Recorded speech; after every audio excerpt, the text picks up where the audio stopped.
And we're live. Roll up, everybody. Gather, come and join. One man went to mow. It is that time again. It is that guy again. That or your man again. So those two things remain consistent. The only now remaining consistency is your presence. So once you're gathered, then everything completes, and then we can proceed with the proceedings of the day. This is what we usually do, so you should have it scheduled already. So you should really be here waiting. The hyperlink is in the room. So if you want to come and engage with me on the talking points of the day, then click on that hyperlink. And as soon as I've gone through the narration of those talking points, then I'll come into the room and we'll have a conversation around it. This is what we usually do, and the usual gatherings should be here. If you're new to the gathering, then please introduce yourself. One man went to mow, the eagle has landed. Holy water, where they see my water. Oh yes, you go for me, water, water, water, water, water, water, water, water, water, water, water. Holy water, where they see my Hapa oh night oh. Hapa oh night oh. Hapa you don't come oh. Hapa oh night oh. Hapa oh night oh.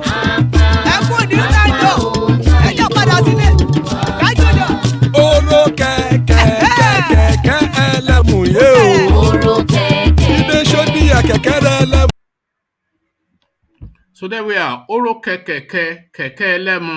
So oro kẹ̀kẹ́, do the talking points first, and then I'll bring you the final rendition of that opening track. So to the headlines first.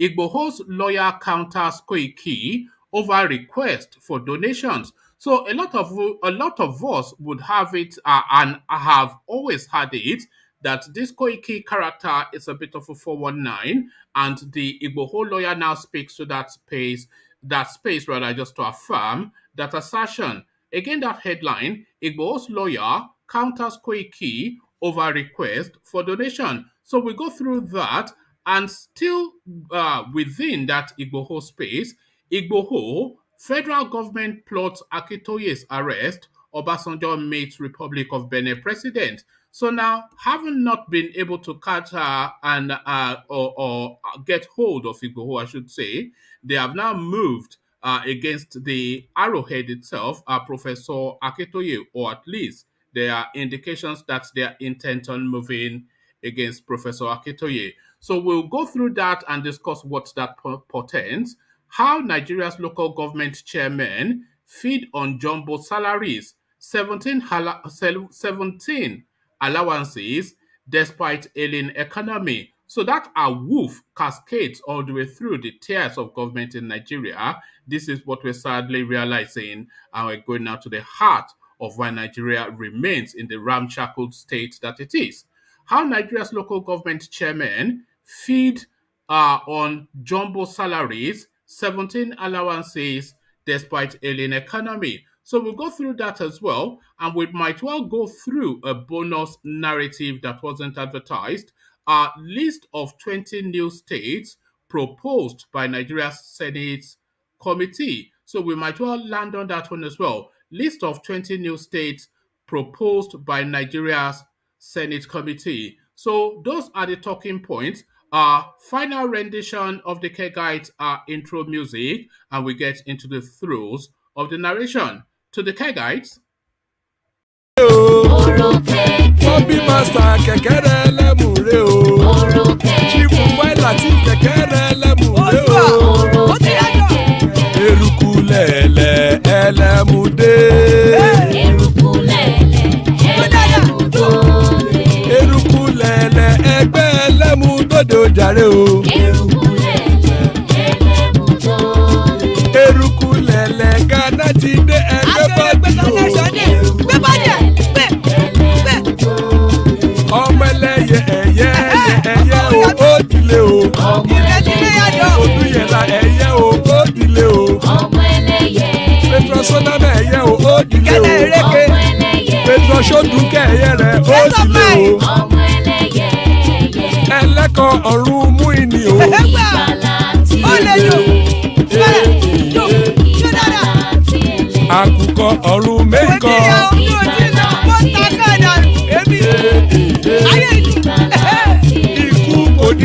àgbéṣe. And there we are. Ikú kò ní rí wa gbéṣe by the Kegites. So Ikú kò ní rí wa gbéṣe, as guys I bring you this. Igboho's lawyer counters Koiki over request for donations. So usually and as always, it always ends up in the 419 quarters, anything Nigeria related. And that seems to be no different in this instance either.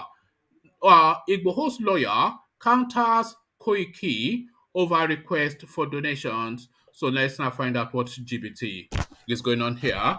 Chief Yomi Aliyu, lawyer to Yoruba Nation agitator Sunday Igboho, has warned Nigerians against responding to requests for donation for the prosecution of the case involving the agitator.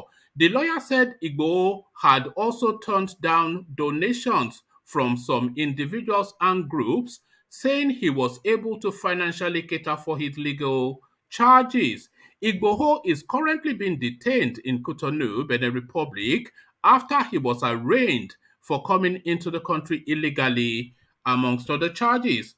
Also, the court in Abuja had last week granted 12 of his aides arrested by the DSS during a raid on his home in Ibadan, Oyo State, on the 31st of July 2021, bail. But the 12 aides are still in detention due to their inability to meet up their bail conditions. But some associates of the Yoruba agitator, including Olayomi Koiki, who claimed to be a spokesperson for Igboho, had put out posts on social media soliciting money from prominent Yoruba sons and daughters for the two cases. In a statement on Friday, Olayomi Koiki asked all Yoruba sons and daughters to assist in raising the money before the close of work on Monday, August the 9th.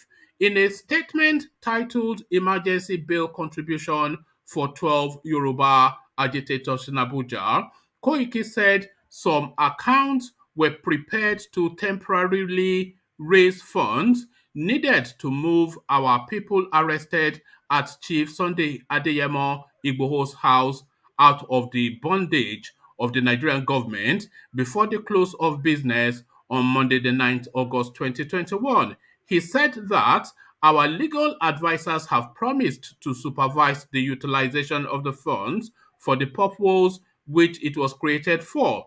We hereby call on all Yoruba sons and daughters worldwide to support this drive.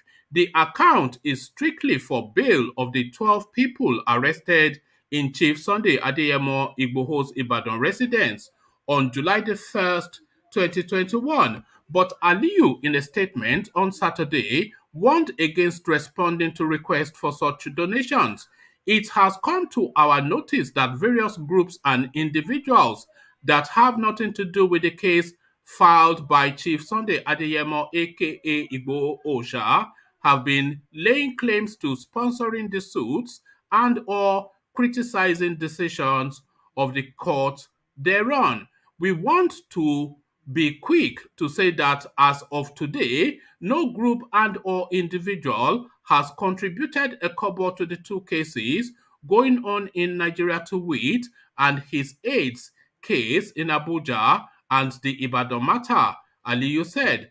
Various peanut offered by some very loud groups have been turned down by me on our client's instructions. He has been carrying his own cross with no assistance from home or abroad.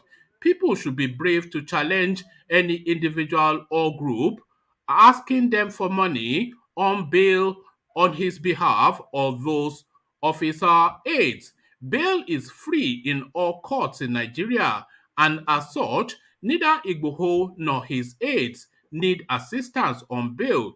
Our client is willing and able to prosecute his matters to logical conclusion without peanuts being offered by those claiming to be involved in a struggle. So there you have, ladies and gentlemen, a categorical denial of what is his name, Koiki, by Sunday Igboho via his lawyer, speaking on the instructions of his principal and denying, not only denying, but warning the public to be wary of these calls for donation by Koiki. So there you have it. In every matter Nigerian, there's always GBT. So to the next headline, Igboho, federal government plots Akintoye's arrest, Obasanjo meets Republic of Benin president. So the latter half of that headline, I think we already tackled that yesterday. Obasanjo meeting the president of Benin Republic. But what seems to be news now is the federal government's plot against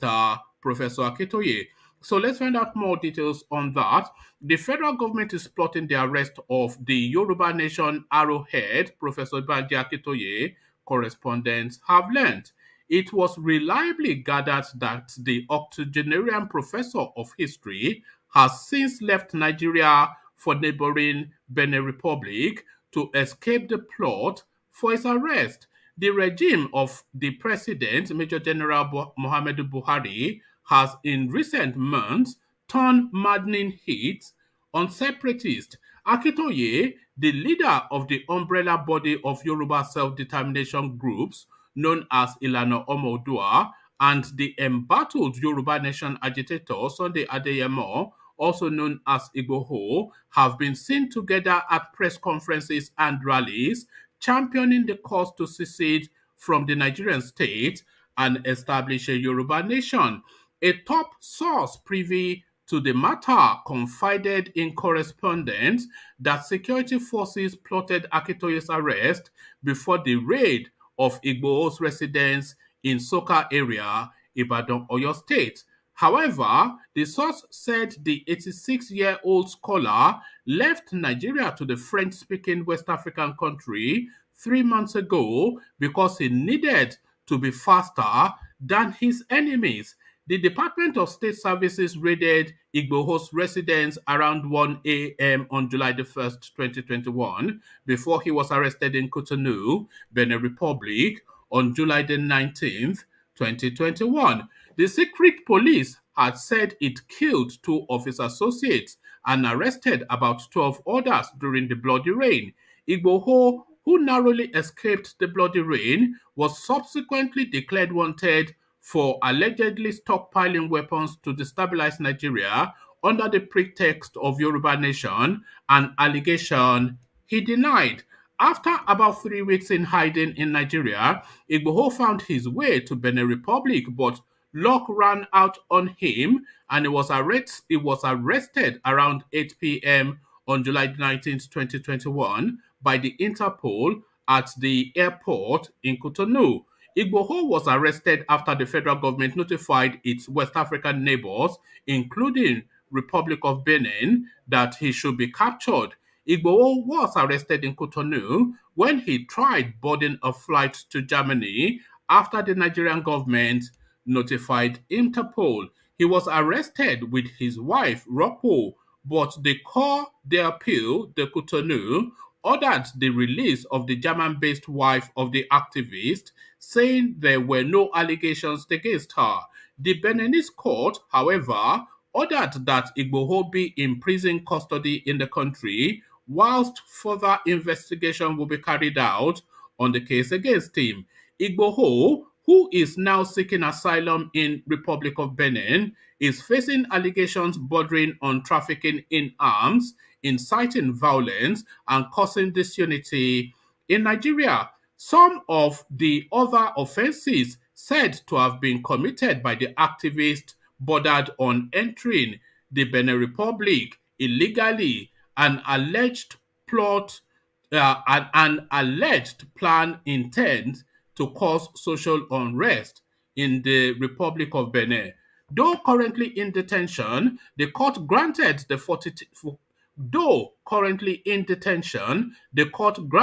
48-year-old agitator access to medical care, whilst his lawyers continue to battle for his release and kick against his extradition to Nigeria. Speaking with correspondents, a top source close to Akintoye said the professor left Nigeria about 3 months before Igboho was arrested. The source, who spoke on condition of anonymity because he was not permitted to speak on the matter, said, "It is true that the federal government wants to arrest him, that is Akintoye. They want to intimidate and detain him. There were plans to pick him up and intimidate him and put him behind bars in an attempt to kill the struggle, but the plot was uncovered and he left. He did not step out of Nigeria for more than 5 years before he left some 3 months back when the plot to arrest him was uncovered. But what has Baba done, if not only that he is agitating for Yoruba nation, he is agitating for the sovereignty of Yoruba nation, which is a fundamental human right. They want to charge him for treason, but is it not a crime to ask for self-determination or dissolution of a country? So that should be, is it a crime rather than is it not a crime? But they've written it. So let me just read it as it should properly, as it should properly read. But is it a crime to ask for self-determination or dissolution of a country? Baba is not hiding. He left Nigeria for Republic of Benin months ago. He is not hiding. But if you need to be faster than your enemy, then be faster than your enemy, the source added. On whether Akintoye has met with Igboho in detention, the source simply said he has been coordinating the struggle from the Republic of Benin. When contacted, the communication manager of Ilana Omodua Worldwide, Maxwell Adeleye, declined immediate comment on the matter. I will get back to you, he told correspondents on Saturday, but he had yet to have gotten back as at the time of this press report. The DSS spokesperson, Peter Ofonaya, neither took his call nor responded to a text message seeking confirmation on the matter. Meanwhile, correspondents reliably gathered that Nigerian ex-president Olusegun Obasanjo met with the president of the Republic of Benin, Patrice Talon, in the first week of August. Obasanjo was said to have traveled to Zanzibar, Tanzania, last week, but left for Benin Republic during the week. A top source in the Benin Republic told correspondents that Obasanjo was in Port Novo, the capital of the Francophone country, during the week. The ex-president was said to have met with the ex-president of Benin Republic, Nikefor Soglo, who recently lost his wife, Rosalind Soglo. After the condolence visit, the source, who spoke on the condition of anonymity, said Obasanjo visited Talon. The source, however, could not confirm whether the ex-president put in a word for Igboho or not. It is true Obasanjo was in Republic of Benin, and it is true he was on a condolence visit on his way from Tanzania. It is also true that he met with the Republic of Benin president, but I cannot confidently confirm whether they discussed Igboho or not, the source said. When contacted, the special assistant on media to Obasanjo, Kehinde Akinyemi, told correspondents that Obasanjo was in Benin Republic on Monday. He was in Benin Republic on Monday and he met with the president, but nobody knew what they discussed. So, of course, if he's in Benin Republic meeting with the president, nobody really needs to be told what they are discussing. There is nothing else to discuss other than what there is to discuss. The Nigeria's ambassador to the Republic of Benin, Lieutenant General Tukur Buratai, also met with Talon recently in Benin Republic. The ex-chief of army staff met with the Beninese president to present his letter of credence. The Beninese president's meeting with Buratai occurred during the planned extradition of Igboho, but a member of Igboho's legal team, Pelumi Olajengbesi, had said the newfound relationship between Buratai and Talon would not achieve any tangible result. He had said Buratai asked for Igboho's extradition to DSS headquarters in Abuja, Nigeria, adding that the Republic of Benin disappointed him. We are not afraid of Buratai. He is doing his best in the interest of the government he represents to see that Chief Sunday Adeyemo is extradited and not given justice. But we are not worried because this matter is before the court and we expect the court to do justice, he had said. Brit Burutai, Nigeria's chief of army staff between July 2015 and January 2021, was deployed as Nigeria's envoy in Benin Republic in June 2021. Before then, Buhari had presented Burutai's nomination to the Senate to confirm the ex-chief of army staff's nomination, despite public outcry over some crimes against humanity allegedly committed by the Nigerian army under his leadership. Okay, I might well just end it there because it goes on and on. Okay, let me give you actually this piece. Meanwhile, Chief Yomi Aliyu SAN, the lead counsel for Yoruba Nation agitator Sunday Igboho, has said that Igboho and his associates do not need financial assistance from anyone to prosecute their cases or perfect their bail. Aliyu, in a statement on Saturday, said it had come to the notice of the legal team that various groups and individuals that had nothing to do with the case filed by Igboho had been laying claims to sponsoring this suit or criticizing decisions of the court. He also warned those criticizing the judge on the conditions attached to the bail granted to Igbo's aides, stressing that bail was at the discretion of a judge. The statement reads, "We want to be quick to say that as at today, no group and or individual has contributed a kobo to the two cases going on in Nigeria, to wit, his 8 cases in Abuja and the Ibadan matter. Various peanuts offered by some very loud groups have been turned down by me on my client's instructions." So I think it goes on just to give us what I had already read. So we just leave that there and we go on to the and then we go on to the final story, which is the Awuf story of the local government chairman. How Nigeria's local government chairmen feed on jumbo salaries, 17 allowances despite ailing economy.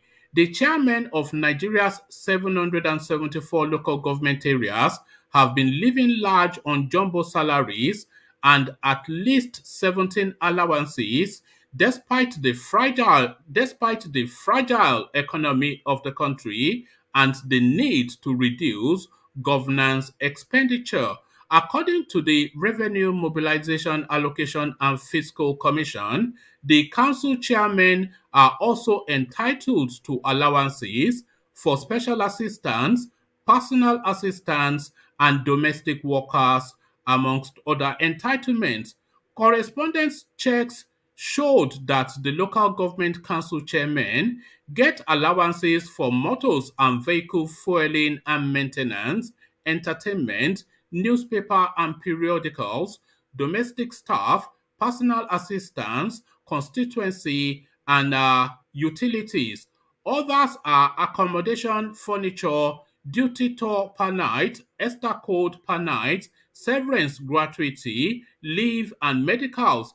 The RMAFC, whatever that means, that will be the Revenue Mobilization Allocation and Fiscal Commission. So that's the acronym for that. The RMAFC breakdown reads: motor vehicle fueling and maintenance 75%, and that 75% amounts to 681,000 naira approximately. So that's for vehicle fueling and maintenance. Special assistance to be decided, so there's no figure attached to that yet.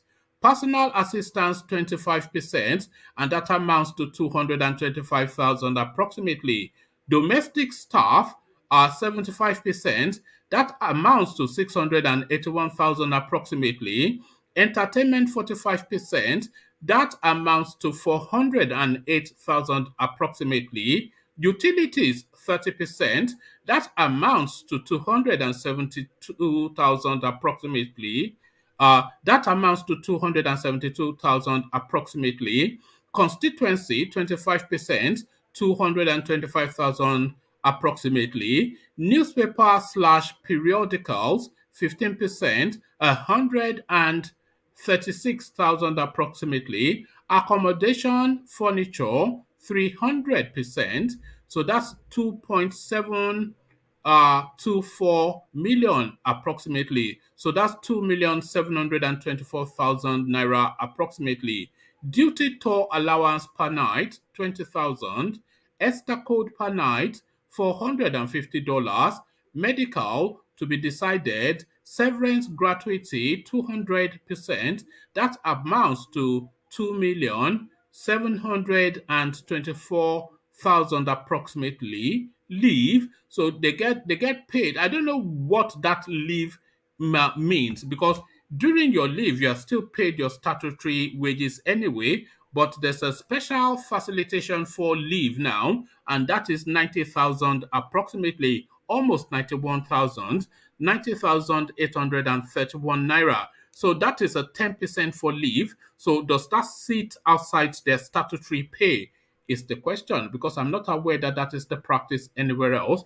Correspondence learned that the local government chairman received correspondence learned that the local government chairman received a total of about 5.9 5,994,000 naira approximately, starting from as far back as 2010, as the RMAFC is currently in the process of reviewing the pay even higher. The sum consists of annual basic salary of 908,000 approximately, and then it goes on to, yes, all of those things that we've already read. 1,1,362,000 approximately for furniture once in every 4 years, 90,000 as leave allowance, 3.6 million as vehicle loan. They also receive severance gratuity of 2.7 million at the end of a tenure. There have been calls by several civil society organizations to review downwards the pay of political office holders in the country, so as to save the highly expensive cost of governance in the country. One of the items, the Social Economic Rights and Accountability Project SEROP, which some weeks ago asked the Federal High Court in Abuja to order the RMAFC and the National Salaries, Incomes and Wages Commission to review downwards the remuneration and allowances of office holders of a political nature. The civil society particularly named President Buhari and Vice President Oshibanjo and the 36 governors and members of the National Assembly. So it goes on to detail, yes, essentially the legal suits taken up by Syrup to have that jumbo package, the Awuf money being collected by these people reviewed downwards. Ovie, I see you. Ajanle Koko, I see you. So, Ovie, to you first. What says you? Um, good to see you, Ovie. Morning. Morning from this end. Yeah, how you doing? So, Very good. yeah. So now to this now expose that I can see you step up your game. in what way? How do you, I can see no, I've been your, using it. I've been oh, using it. really? Yeah, I've been using it for a few days now. No, but yes, Okay. no. It was my wife that actually got it. She said, because It I'm always, matches with your shirt too, even with the background. So your wife must be a very sound no, decorator. no, I'm only trying to match up with you. But you now go at your game. Where is yours? Yeah, this year. Okay. This year. I just want to free my hair a little bit. Yeah, but the thing is, I find that it's just booming. I'm not sure if I'll be using it for too long. You know what they say. What on your job, Yeah, it's so kind of a inconveniencing at times. yeah, but to the Igboho space. they are now trying to distance themselves from Koiki. What are you making of that? Because the lawyer, of course, coming out to categorically distance from Koiki, and apparently, allegedly, Koiki has been canvassing for money. I've always had the suspicion that that guy is a bit of a 419, and I think that is now coming to the fore. What says you, Ovie? You know, when I keep every time I deliberately, allude to the fact that money is everything. When you want to know where problem is, sometimes you follow the money. And that's exactly what you are saying. What you are seeing here, money will always be the problem, and that's to go as far as to reinforce my point that this Igbo, sudden rise to stardom it's a political move by those people within that region who wants to produce the president by every means necessary. I keep saying from the one I said it, but they say, no, no, no, no. And it's playing out by the day. No revolution will come. Of course, I mean we analyze that of a Kano here to how he's been accused of money and all that. Money will always, and that is to me that is the number one motivating factor in all this agitation. It has nothing really to do with the plight of the ordinary people from that region. It has nothing to do with it, and that's what you are seeing. You see, I'm wondering if something has gone wrong in that relationship because they are now saying that somebody that purports to be Sunday Igbo's spokesperson, but Koiki had always paraded himself as Sunday Igbo spokesperson, and that he has always done with the consent of Sunday Igboho because he has sat next to Sunday Igboho in several media interactions to say that I, Koiki, spokesperson of Sunday Igboho, and the guy sat right next to him. But now they are trying to now remove that appellation, to remove that title from him by saying that somebody that purports to be a spokesperson.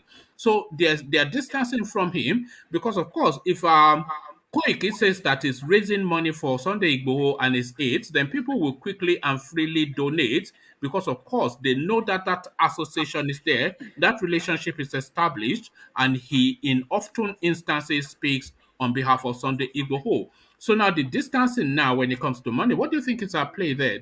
There's something going on that we're not being fully told, I think. No, of course, it's money, and the main guy, the which is Sunday Igboho, is no longer in the picture. One way or the other, that money whether people keep coming or it will be they have to go into spend, how it's being spent. So the man who in his name is being used to accumulate this wealth is behind bars. And so for me, to reinform what I stand on is that if he actually, this agitation was born, really out of, the marginalization that they are, propelling this agitation on. If this agitation was really born out of that, I don't think money, how much is there, how much is coming in, how much is being spent will matters. But for him to be the subject of, I mean, they will stress this as long as they can. And again, I am not excluding the power that be, that is the federal government, out of this. They will always find one way or the other to bring chaos just to make sure they, No, I don't think this is a federal government matter. But what is going on essentially is Koiki and some other groups. I suspect that Heritage TV might be one of them as well. All these people that purport that they are acting both on behalf of Yoruba Nation and especially Sunday Igboho, they are going out in the media spaces asking for donations to prosecute the yes. case in Cotonou and Mhm. to facilitate the bail conditions, the bail release of the Igboho 12. So they are using that situation to canvass for money. But what Igboho's camp, via his lawyer, is now saying categorically is that nobody has been requested to do this. In fact, Igboho does not even want this because he's sufficiently wealthy enough to handle those matters by himself. So then, on whose authority are these people canvassing for money, and what has happened and will happen to the monies that has already been donated? So we're in the territory of 419 scamming and GBT now, are we not? Yeah, but why I'm trying to include the power that base that I keep saying it. if you are fighting your enemy, just because he's down doesn't mean you should leave him. You have to go ahead and finish him up entirely. And that is what is happening. This thing, more allegation, more whatever is we keep coming up, just to keep the case the way it is. I mean, there's peace, if you ask me, in that space relating to how it was 2-3 months ago in terms of agitation. We want this, we want this, we want this. Because what to today is now they were able to turn the whole Buhari down to just that part. So that's why I Yeah, didn't exclude I them out agree of with it. you. They've silenced both the Yes, Biafra and the Odudu agitation. No matter what anybody says to the contrary, they yes. have silenced those two spaces.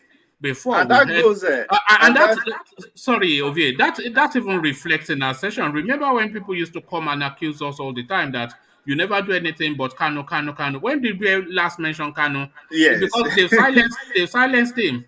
When did we Yes, they last have mention it? silenced It's him. only when it turns up every so often. So they've silenced those two spaces almost with that. I mean, there's even no real argument So about give it to that. the Fulani man. Give it to the Fulani man.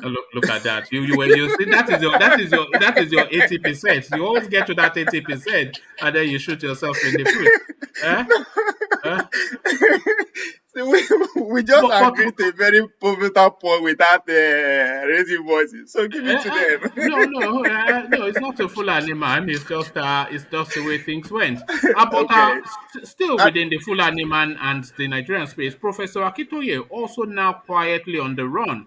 I mean, you wouldn't expect it. Would they really go after an 84-year-old man? Is the question. Professor see, Akintoye on the run yes. in Yoruba. It's, What's going on? see, it's still the same on the same line, when especially them, with due respect to, I think Ayo uncle who believe we always come up with force major, force major, force major. Force majeure. The first time I heard that phrase are from this platform, I was like, what is No. that? All these things no count. The world is dealing with a lot. Nobody cares about this. I want to go. I want to go. The man, I mean, Professor Akintoye is not somebody who, in terms of, is well educated, is well informed, is well traveled, and is old enough to know everything that we're talking about. So I believe is this last move of supporting the agitation was just due to his age. I mean, he has done well for himself. You also have to look for that legacy, something that will keep his name going even after he's gone. And that's what is happening. He knows. I mean, from what you are reading, he said he left 3 months before Igbo was arrested. Why? Yes. So that's what I keep saying.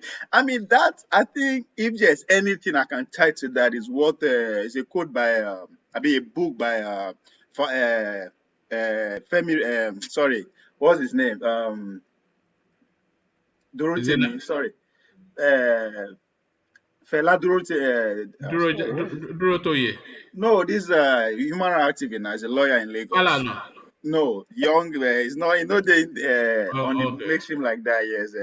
All right. Farotimi, Farotimi. Dele Okay. I do Farotimi. know him. Dele Farotimi wrote a book that said, Okay, don't die. sorry, Ovie. Let me just address something that some clownish guy is saying in the comment section. This is some guy called Agba Akin saying fake news.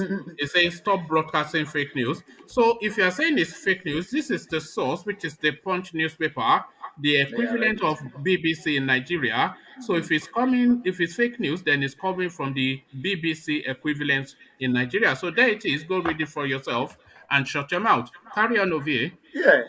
The fella wrote to me, he wrote a book and he says, don't die for their sin. Don't die for their war. Sorry. This is their war. With due respect to Professor Akintoye, he's old enough that this fight is about coming. It's not gonna fly. But of course, he has to do something so that by tomorrow, if he's no longer here, we'll have something to attach to his name. And that is what it's just unfortunate, like innocent people on the streets who are, less conscious of how the world works in general, are just losing their life to this kind of agitation. You know In reality, what? I mean, this is a man who is rich. So what is he running away for? You are 80 years old. What are you running away for?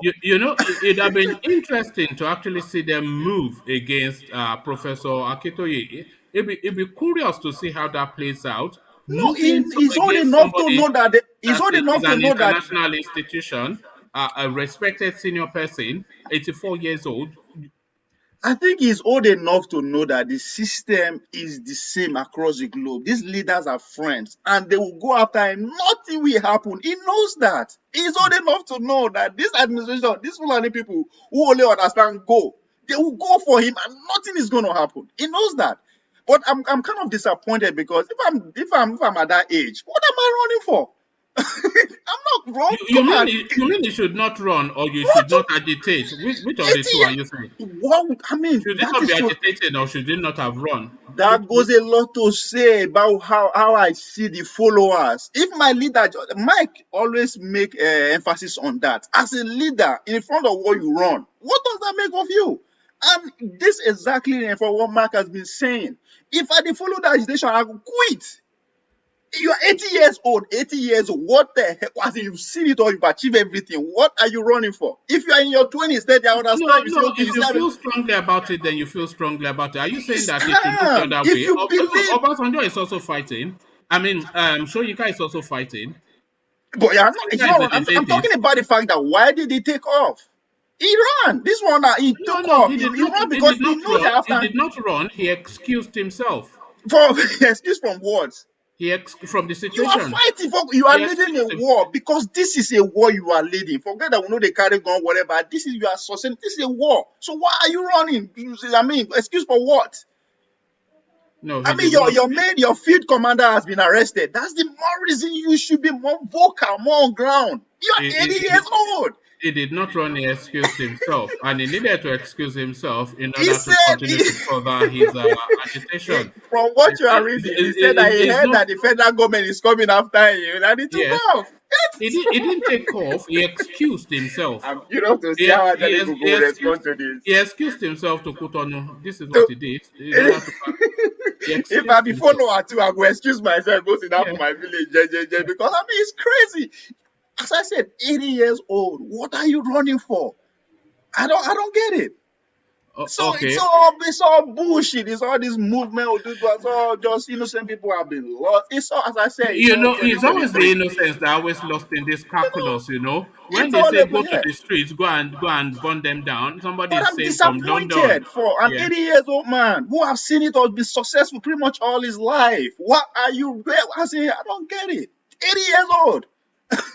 What point are you making with that, though? I don't You understand. are not encouraging your foot soldiers, those are under you, to continue the fight because you don't believe in it. You're not ready to die for it. So what are you fighting for? If it's not ready to die for it, then he would not have even come out in the first place. I just told you why he came out. Why did he come out? For relevance. Yes. An emeritus apart from a professor, who is he? Who is an intellectual, an international intellectual in Yoruba institution. It's a Yoruba institution. I agree with that. It's an established man already. His name will never die, even if he did not say Yoruba. It's even one word. You quite agree with what I'm saying. Intellectual weight in this time at this 21st century, whatever that man know, I pick it up in this phone in 5 minutes. So, counts. Is what you do with what you know that matters. Acquire all the degree and diploma. My phone is way smarter than you can think of. So all the books that Achebe and Shoyinka wrote, they don't count for anything, is what you're saying. No. They play their part. They have a tremendous influence. But I begin to think about their influence. And their place in history? Their place in history. I mean, where do you place them in history of Nigeria? Well, you place them permanently at the epicenter of the Nigerian narrative. Names like Shoyinka, names like Achebe, names like Akintoye. Those forever and a day. As long as you stop saying Nigeria, those names will be mentioned as pivotal names in the history of that space. Those two actually I mean, let me even separate them because Achebe to me is standard among all of them. Achebe piece of literature actually have impact, not just Nigeria, across the globe till tomorrow. All right. You can feel the physical impact of his literature. But the impact did not get him a Nobel Prize, though. I mean, do you really want to get into that? Because to me, they robbed him. Everybody know they robbed him. They robbed him of that. Right. It's an Oyibo conspiracy, not just a Yoruba conspiracy, an Oyibo conspiracy. You think they They just give robbed him out? of that. You think they No, just give out Nobel prizes to every Tom, Dick, and Harry? no, but you can tell the impact of both of their literature. Who is more impactful in our world today? Look, did you Who hear is that more Ajane impactful Koko today? is saying Achebe is more impactful than a It Nobel is. laureate? I'm sorry to tell Like you than that. a I'm sorry. This fall Nobel apart laureate. is one thing Even that Ajane rings a Koko bell could in not help there. himself. He couldn't help himself. Uh, I you know, won't you are even. I making a won't man to even. look at that. In Honestly, my you are word, there's no just. comparison between Chinua Achebe and But Soyinka. Chinua Achebe is you way just made above the Achebe. comparison. He was Chinua Achebe is out of his league. He's out of Soyinka league, as far as Okay. I'm concerned. But So say hey, he you. got the Nobel So say anyway. you, but and let me he couldn't earn international award. no, he That's what they are didn't. saying. Mm. But it's Okay. known Did he internationally. even win a It's known. Nigerian award? Mm. Let's No, not even go international. Did he it's get any known award in international. Nigeria, JB?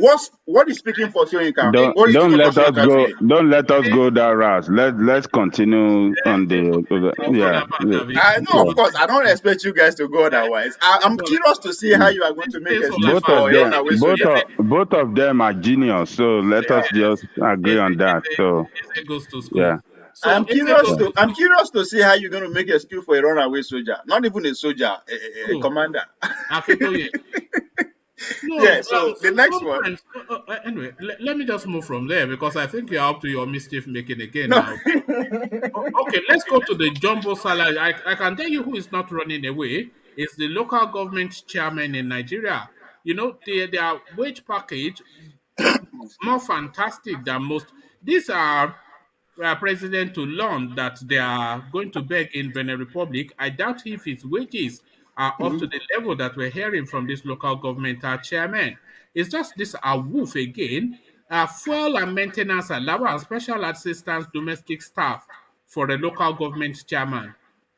I mean, Whose fault is that? no. Oh, okay, all right. No, Fine. no. I'm not. So Listen whose now. fault is that? What No, does I'm it going concern somewhere. you? Yeah, I'm going somewhere with that. You right. understand? There's a reason this set of people that you just mentioned are quiet for years, even though the state governments, sit on their own direct allowances. There's a reason they keep quiet, even though we are shouting like, "Why is the local government not having its own autonomy to run things?" Now I understand why. I mean, will you blame them? I say I will not blame them because every day I try to stress that the attention that we focus on that number one seat is too much. The main evil, because the journey to our freedom has two phases, short term and long term. The short term is for us to actually tackle our immediate representative. Most of us don't even know who our councillor is. So if we tackle our immediate, these people, scrutinize them well before we go above and beyond them. Because there's a reason for years they just keep quiet. Whatever the governor do, nothing. I don't hear their noise. Don't hear no. So this is why. So again, I don't. If you give me a job and you give me the opportunity to write my own, to dictate my own salary, guess what? I'm not going to be moderate about it. I will feed on it, and that's exactly what I would. That's They because did not we dictate lost our their priorities. We don't salaries. even know what our No. priorities as a They citizen. did not dictate their salaries. Their salaries are set centrally. But what they By have who? done centrally by the government. What I mean by them, they are politicians, and those who don't, are they not the same? I'm to classify them. I'm using one word to classify Mm, all of them. mm, I'm not just saying the chairman himself. They are all the same. They are all mm. friends, and so that's why the What they transaction is seem going on smoothly on our what expense. they seem to have done, just from the reading of this package now, is to come up with a template and then just lower the figures according to what your position is. Because what we're seeing is essentially what we read about the presidency and the when we did a similar story not that long ago when we are going through the president's package. It's almost essentially item for item what we saw with the presidency. But then, of course, the figures are lowered depending on, obviously, your position in that pyramid. So essentially, one template, they get this vehicle maintenance and all of this we Yeah, read. no, all So those jobs. it, But guess the thing what? just boggles. What entitles a If I am local a government chairman, let's say chairman I'm a chairman. If I'm a accommodation chairman, allowance, housemaid, special assistant, uh, Oh God. You know, see, you know what? Again, I don't want to blame them because now that we get this information, let's say we put ourselves together, we are all hungry, we want to go and want to go and confront them.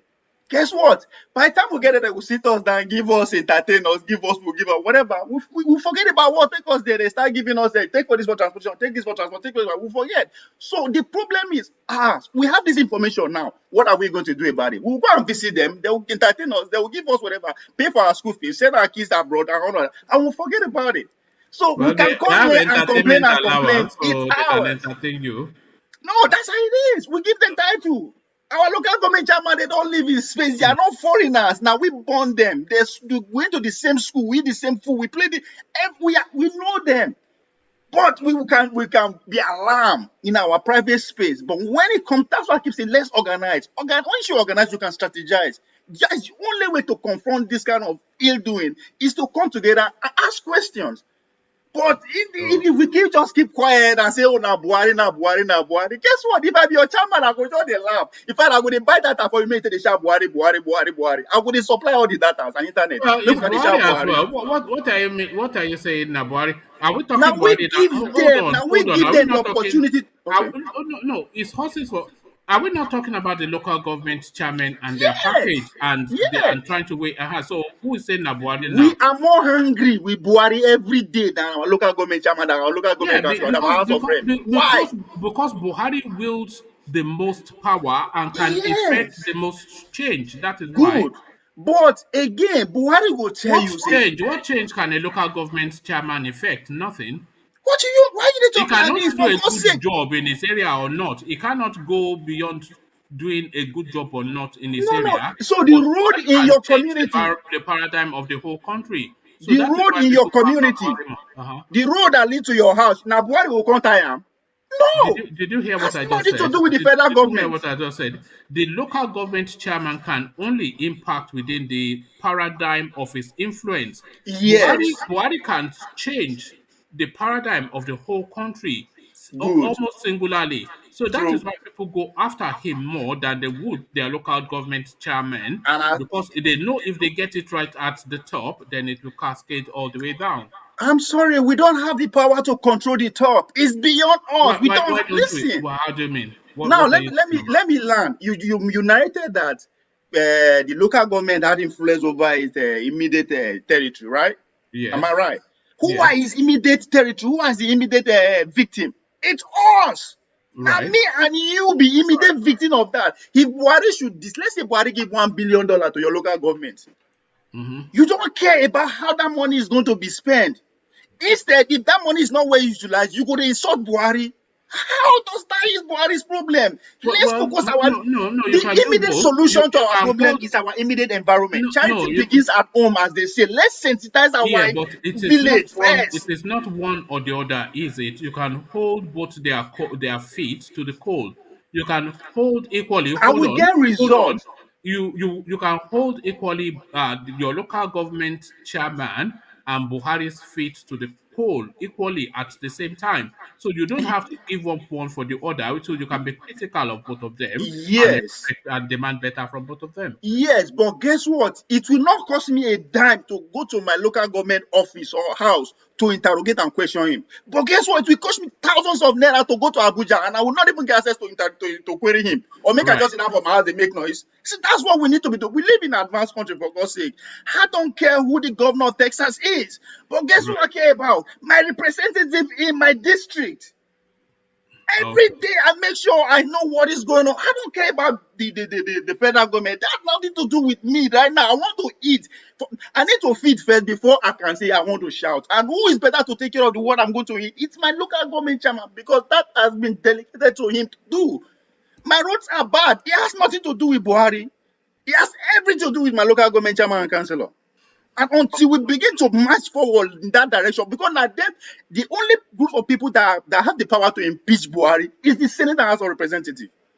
So if we don't put fire on their ass, they will never make that move. We cannot do anything. We are too divided. We are too poor to actually say we want to fight it to the top. No, we don't have that. So the immediate people now they will go fight for the top. If you deny your local government access, your local government chairman access to a local constituency for 3 months to a year, guess what? He go say, "Me, I don't tire."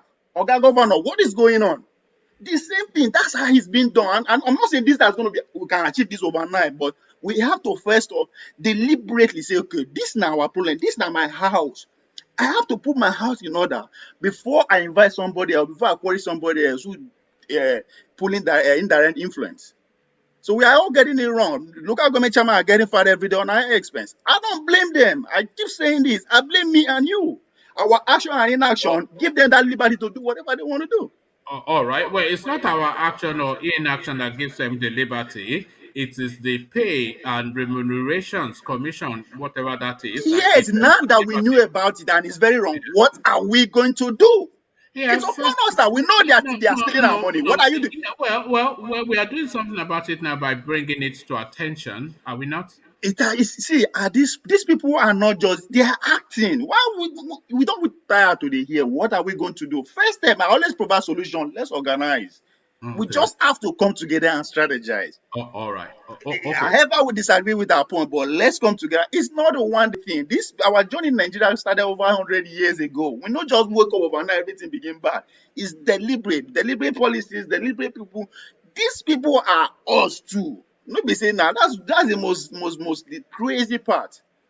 They insult them every day, but they will come 2023 with our also hard meeting with us, buy us this, buy others, and we all smiling and forget. All right. Thank you, V. Stay with us. Let's go on to Ajanle Koko to see if he chimes with your views or if he holds our views either different or even to the contrary. So, Ajanle Koko, good to see you. The Igboho lawyer counters Koiki over request for money. So, they are saying they are not asking anybody to canvass for money. And in fact, that Sunday Igboho is sufficient enough to meet his own legal bills. So this is what his lawyers are saying, and also we're hearing rumors. This is from the Times, so somebody calling it fake news in the comment section, they have to go, not from the Times rather, but from the Punch. So whoever is calling it fake news should go and take that up with the Punch newspaper, one of the most established and oldest newspapers in Nigeria. So so to those two spaces first, Igbo's lawyers are saying that they are not asking Koiki to canvass for money, and the speculation now that they were planning to move against Professor Akintoye to the point that has to excuse himself to Benin Republic. Good to see you, Ajale Koko. How you doing, one man? How are you? I'm well. Ovie, the controversial Ovie. No, I think he does it deliberately, you know. I think he does it.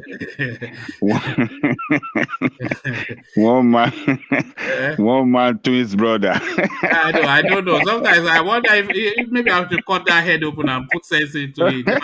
You cannot do without Ovie now. I try not to get drawn in, but he will just say something. Sometimes I think, are you joking? Are you joking? You know. Well, I know he will do it, but he still manages. But next time I'll just agree with everything you say, and then I'll leave you there. Okay. You rubbish that guy that chatted earlier that thing is fake news. Hey, that guy is right. One man. Are you sure? That This is right. This is from the Punch newspaper. I don't think the Punch newspaper would just that's the article there. I don't think the Punch newspaper would casually just go to that's it there on your screen. The Punch newspaper, Igboho federal government plots Akintoye's arrest. Obasanjo meets Benin Republic. So the Obasanjo one, they've confirmed that from his media aid, so that one is categorical. And the Akintoye one, they've spoken to the Lanom Odua secretary, and I think he said the Prof is in Benin Republic. So which part of it is let us speak it one by one. You see, okay. The Professor Akintoye that report saying that it's been there like a month ago. Yes, run away from like a month ago or 3 months ago. Or how many months did you mention in that They report? said 3 months previous to Igboho. That is not true. That is not true. I Right. could agree that maybe it's there right now for one reason or the other, maybe to meet with the Igbo's lawyer and to, to hear from them first-hand information, what is going on with Igbo asylum and all the rest of them. But to say that 3 months, that is blatant lie. That is not true. Because when Igbo was arrested, this man came on here and talked to people, and it was in Nigeria. How do you know So that, though? How do you know where it was? we was in Nigeria. We saw the video. He talked then. They didn't report it that he was speaking from Republic of Benin. Immediately. I mean, a day or 2 days after Igbo's house was attacked and 2 people were killed there, and all that criminal act committed against him, he came out and talked. And he came out and talked, and he was calming people. He was telling them they're going to hire a lawyer to take up this matter and all the rest. So if they are saying that he is there now, I will agree with them that he's there now. But saying that he had left like 3 months ago, that is not true. That is not true at all. I don't agree with that. That's Okay. Well, yeah, I am yeah, going with the Punch newspaper as opposed to yourself or yeah, that commentator in who is his name? The yeah. one that So the don't one the dispel, one don't throw that guy chat. Don't throw into the dustbin. Yeah, Agbakin. So Agbakin's name Agbakin. is, So yes. Agbakin, There he is. I It says believe Agbakin. Yeah, Agbakin is following the situation as well. That's why he chatted. I don't think he just started just to rubbish your commentary or something like that. Well, So yeah, I'm going with the Punch newspaper till I hear to the contrary, because I wouldn't yeah. imagine it's a bit like reading an article in the London Times and then some Oh yeah, comment it some blogger, some commentator telling you it's fake news. So yeah, yeah. I agree with I will you. go with the Punch newspaper until I know to the Yes. contrary. Yeah. Okay. Then on the Igbo's lawyer Hmm. that is saying that people should not um,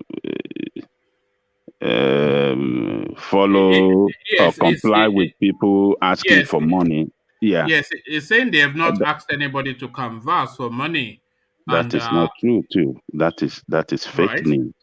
That is fake news too. Okay. Well, Because the lawyer, I have watched his video asking people to donate to a particular fund. what is the name? What is the name of that lawyer? The one that I cannot remember his name, but I watch him on the video, and I watch him on the Heritage TV. The Heritage TV guy in London was, interviewing him.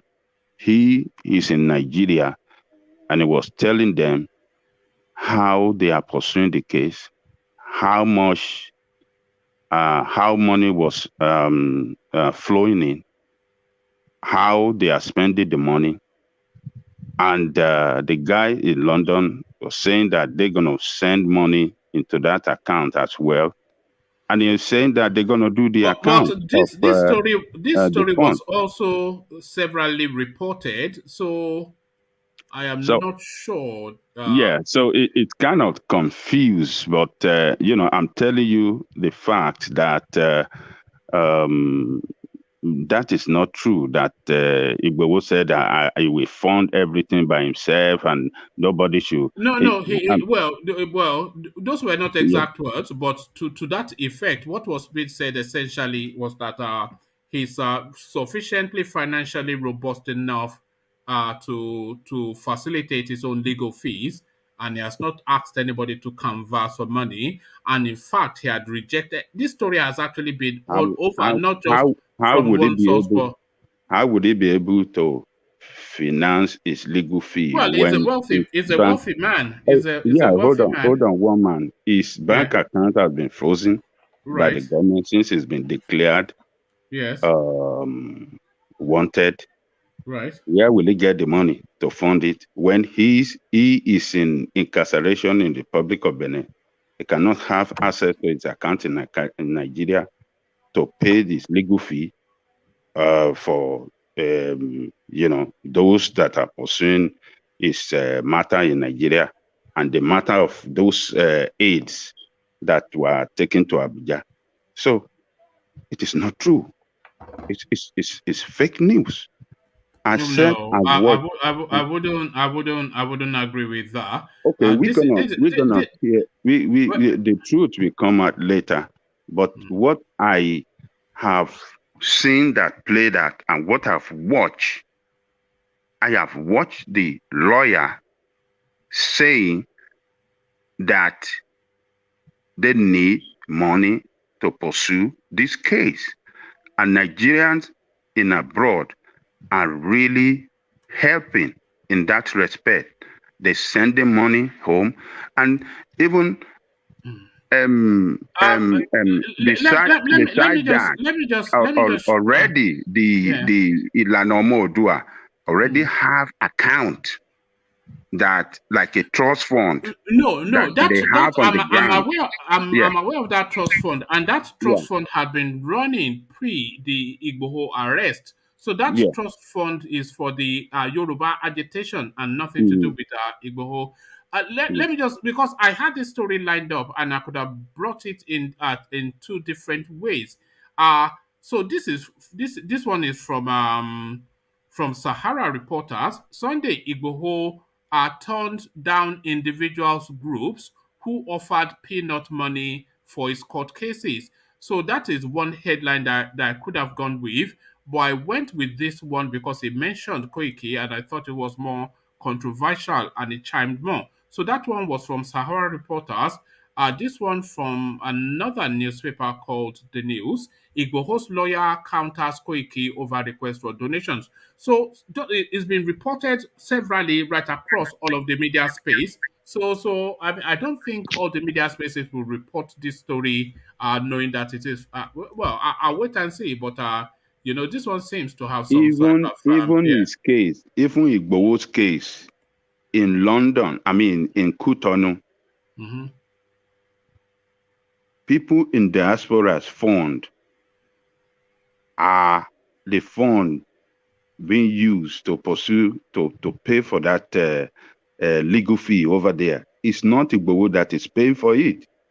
I listened to the lawyer they hired from um, uh, France. from France, Hmm. acknowledging the receipt of fund $4,000 as his first payment, You and see, he's going to be paid.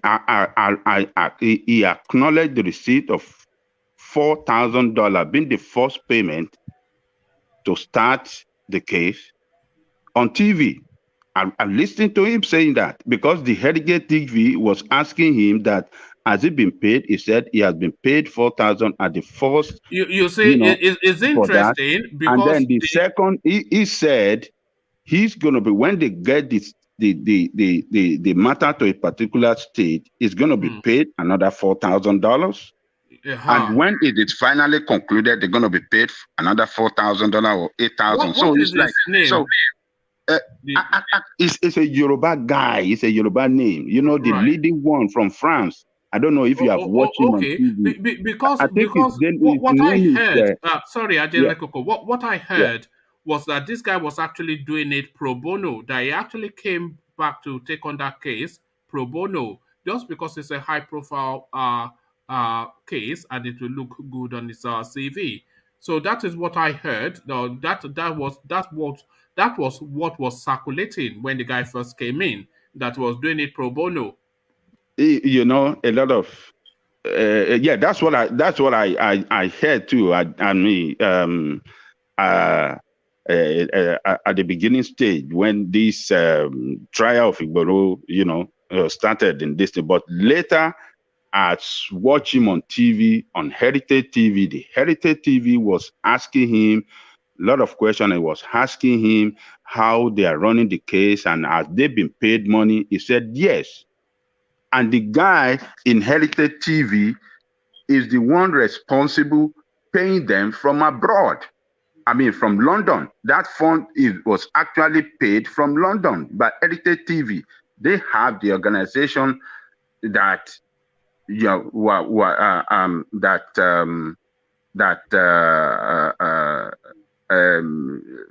got that fund from different Yoruba people in London over there, and Heritage TV paid that guy $4,000 as a starting point, you know, to pursue the case. And the guy confirmed it on TV. I watch it. I watch it. I'm not disputing that. The one in Ibadan, Ibadan as well, the one in Ibadan, the one that is leading the case in Ibadan, right? Heritage TV put him on live too. He was acknowledging to the fact that, yes, they are receiving funds to pursue the case in Nigeria. And he said they are going to give account of every stipend, every kobo, dollar, everything that they get and how they spend it. He said they're going to give the account. So now coming up now that Igboho is saying people should not donate or Koiki. Koiki was not even asking people to donate. No, Koiki is always canvassing. Koiki he canvasses money for his own organization. He didn't say they should donate to him for Igboho's hold on. Adalekoko, you cannot say that. You can only say that you have not heard him say. You cannot say he did not say, because I'm sure you do not know everything that he has said. But that guy, he always canvasses. I follow Koiki. You can follow Koiki. Yeah, I hear him once in a while too. But he's always for his own channel. He's always trying to ask money for his own channel. Let me tell you, I follow him all the time. Yeah. He asks money for his own channel, not that they should donate for Igboho's matter via him. He hasn't done that. I'm not sure you can say that because that is what I follow him every episode of him. I listen to him. Okay. So yeah. So anyway, let's that report is fake news. It's not 100%. No, I don't agree. It's okay. Yeah, I still regard it as fake news. So Ovie that is jumping up that Baba Akintoye abandoned his people and run away. That is absolute fake. So where is he now? That guy. It could be they're saying it's a Republic of Benin. It could be a Republic of Benin now, but to say he has run away 3 months or a month ago, that is not true. But when Igboho's house was attacked, he was in Nigeria. We just have to wait for if it's wrong, they will come out and say our publication is wrong. So until then, do you remember one man? Yeah. Do you remember that some few months ago, before the attack, you remember they went to his house, to his son's house in Benin. They tried to attack his son. You know, his son has a farm in Benin. They tried to attack this Fulani people tried to attack the son. I don't remember if you remember that. I wasn't aware of that. Igboho's son in Benin Republic. Okay. No, Akintoye's sons Oh, in Benin, Akintoye's son. Okay, all in right. Edo State, oh, not Oh, in Edo State. Okay. in Edo State. They tried to attack him, Yeah. and people went to Baba to say, what is going on? And he addressed them. He talked. They said everything is okay. They were not able to do anything to him, but they repelled them and stuff like that. So, and after Igboho was attacked, let me tell you, they have a Zoom how do I call it? A video Meeting. chat. Yeah. Meeting with other people. He was in Nigeria. He was telling Nigerian, some other people around the world, telling them what they are planning to do to defend Igboho. He could be there now. He could be in the Republic of Benin now. Maybe he just left there. Obasanjo meeting to Benin say Republic that president, he is that fake news too? What did you say? Obasanjo meeting Benin Republic president, is that fake news too? I'm that's actually not just fake news. Because as it's we're the same talking. headline. It's the same headline. They are all is it the same story. So how can you dispute one and say the No, other one is wrong? I don't. No, I they are no. different stories. They are different stories I now. Is think it not Punch? I think Ajale Koko is speaking more in hope than in expect. But I would go Baba with this. was in Nigeria. Baba was in Right. Nigeria when Igboho was attacked. Right. He spoke after then. He attended a Zoom meeting. I Right. watched it, speaking from Nigeria on that Zoom meeting. Right. So this report is a fake news, man. No, that is in your saying that he left like 3 months ago or a month ago. Well, that is not true.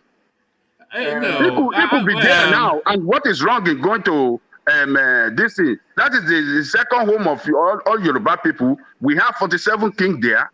All of them know him. He have met them before on this agitation. Ajale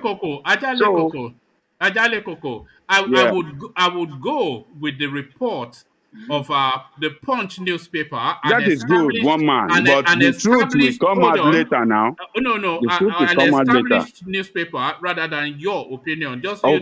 You know I'm a fan of yours, but I will go with the Sun newspaper. Oh yeah, you're doing your job.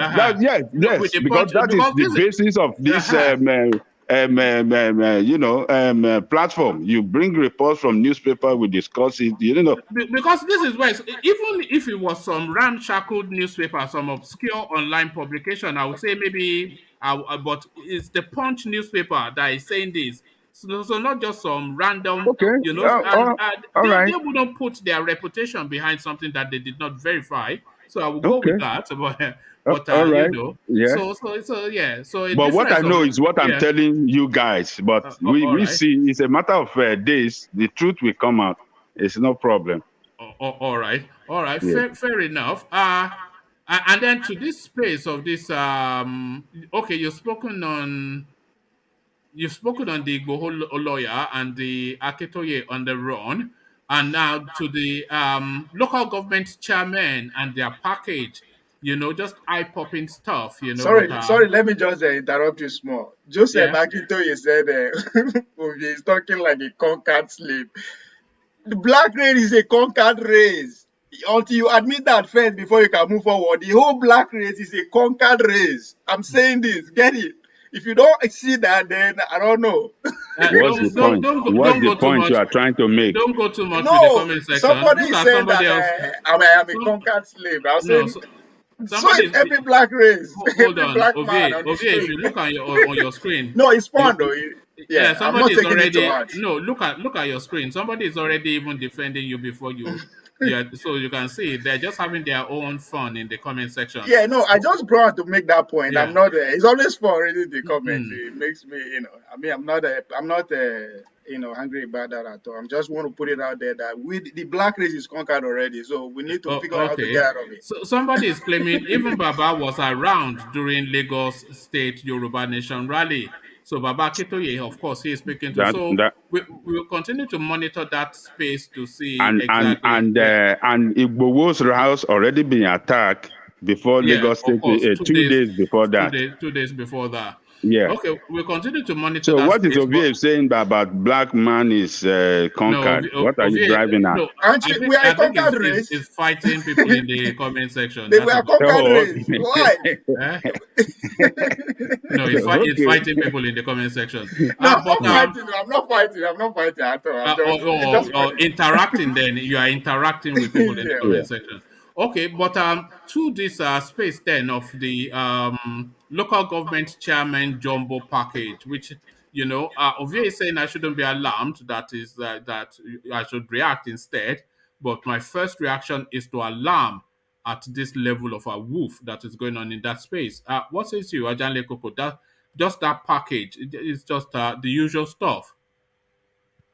Um, can you imagine that local government chairman?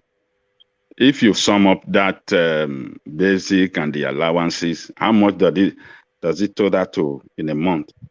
No less than maybe 6 million, maybe 7 million monthly, which then puts them on close to 100. And that's just never mind the chopping. Easy So, money.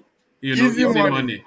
That puts them on about 60, 70 million per annum, And they say we dey suffer. multiplied by 774. Okay, that is just the official. Oh. Yeah. You know, the one that are their rights in their local government. Angelique, they suspect you. Angelique, they suspect you. How do you know that?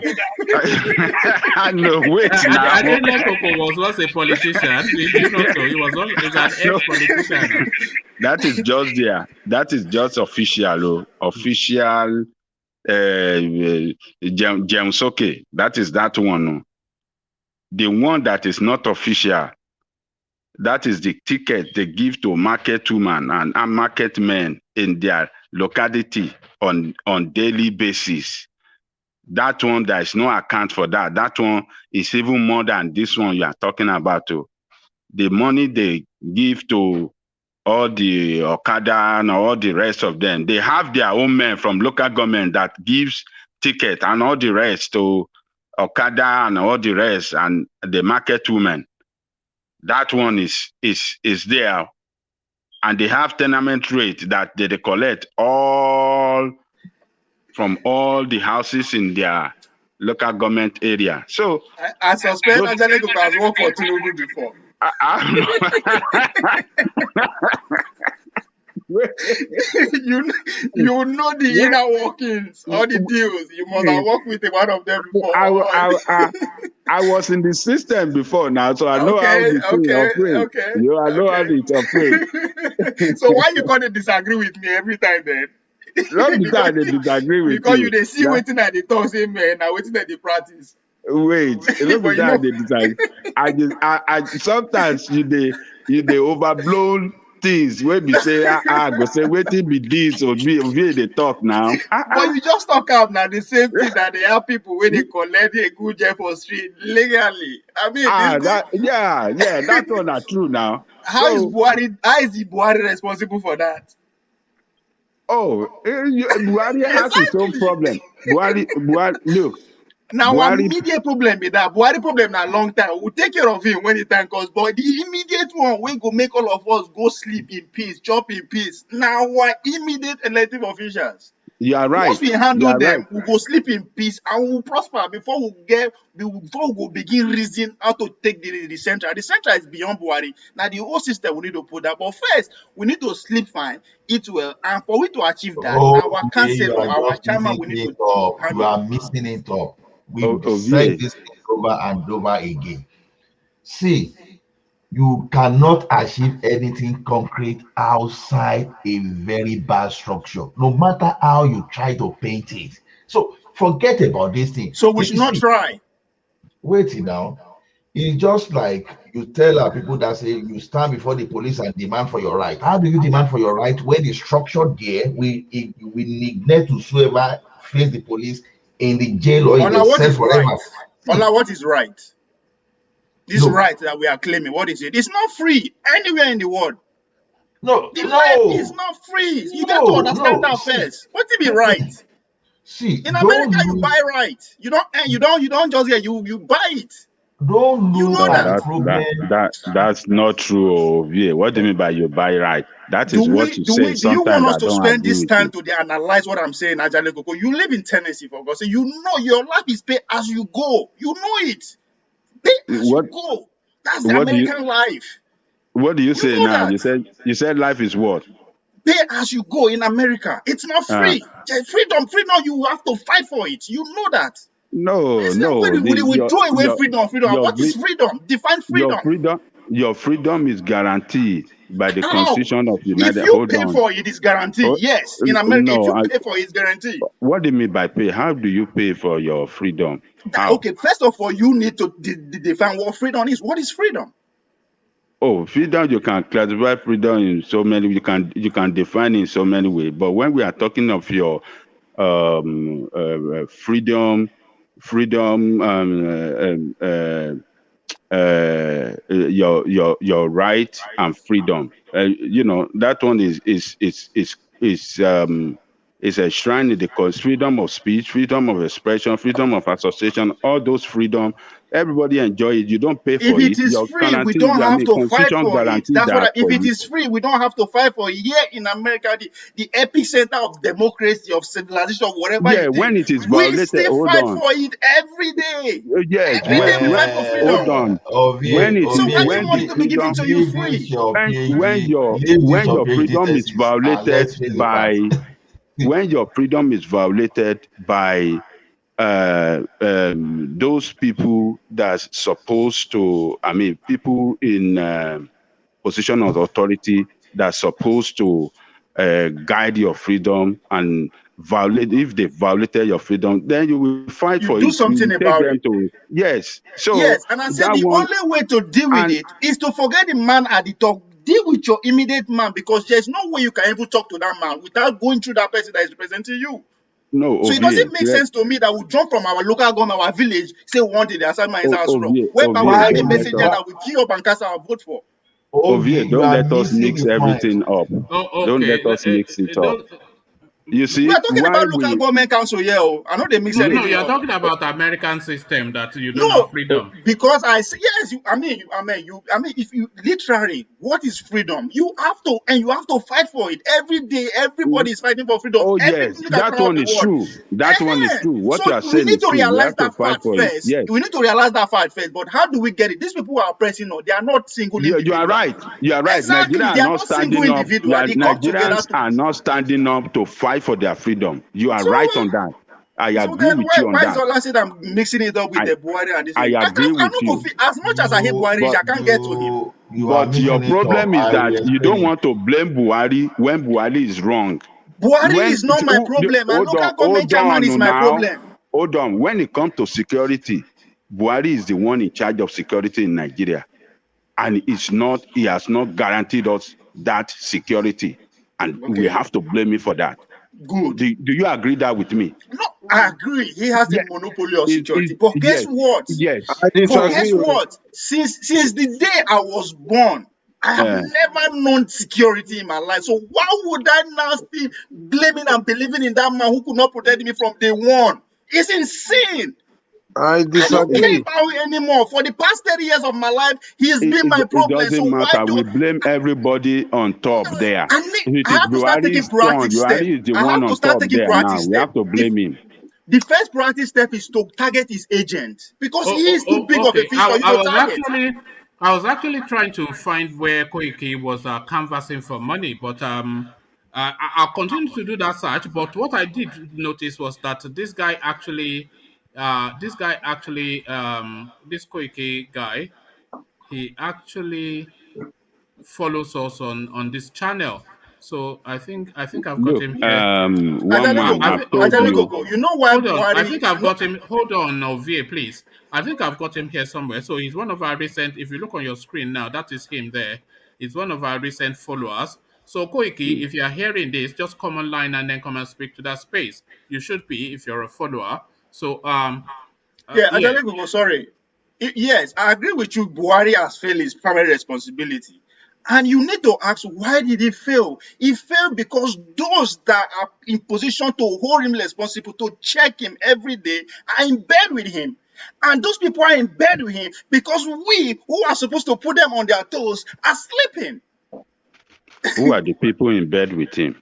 His agents, the senator, the minister, the local government chairman, the councillor, those are his agents. He operates through those people. Buhari will not come down to your village and do security job. He has to delegate that authority, that message to some person. And if that person is not carrying it right, would they be? No, we have to start. We've been blaming the top for a very long time, and it's not yielding any profit, it's not yielding any solution. Let's come back to our immediate. Even then, we tell you that politics is local.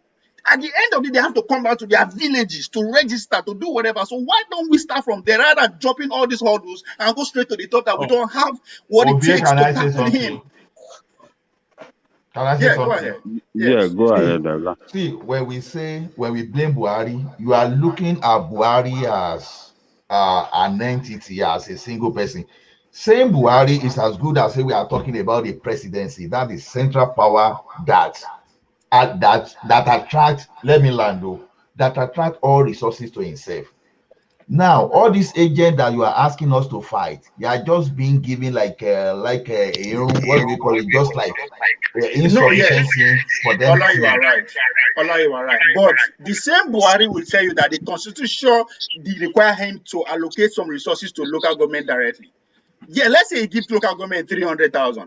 Have you ever one day stood up in your village, asked how is that $300 being spent? No, but you are wrong in what you said, because I think the local government resources are allocated to the states to be dissipated. Yes, okay, yes. But my point is that that resources is in your local government hand now. Have you ever questioned or asked how that money is being spent? You are still is that not what we're doing now?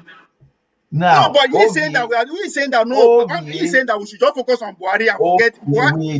Let me land now. Now, those local government, they are allocating resources that we just pay salary and all those stuff. Yes, but still, we still have people who are not being paid in local government. Have you ever tried or challenged the process? How can they be paid when you have this much of a package for the chairman? When I was growing up, all those local government, you see, they have tractor, that they use to grade road. They had all those tractors they used to help in community farming, all those stuff. Now, you know why? Today, let me land. Today, now, those resources are not there just because they don't really because they don't have enough allocation to do all those things. As local government, wait.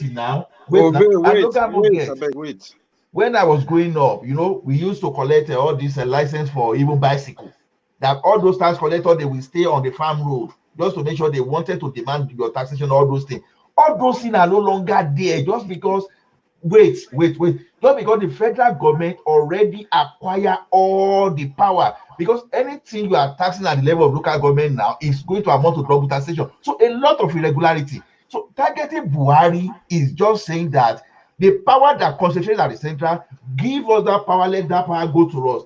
If I know that the power to generate revenue and do something with my local government chairman, I don't have a problem with Buhari.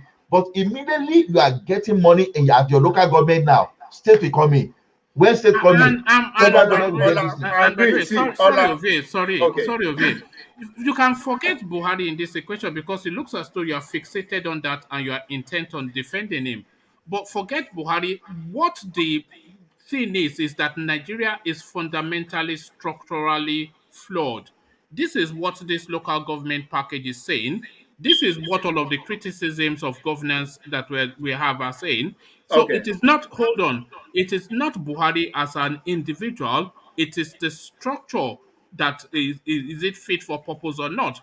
This is what we are saying fundamentally.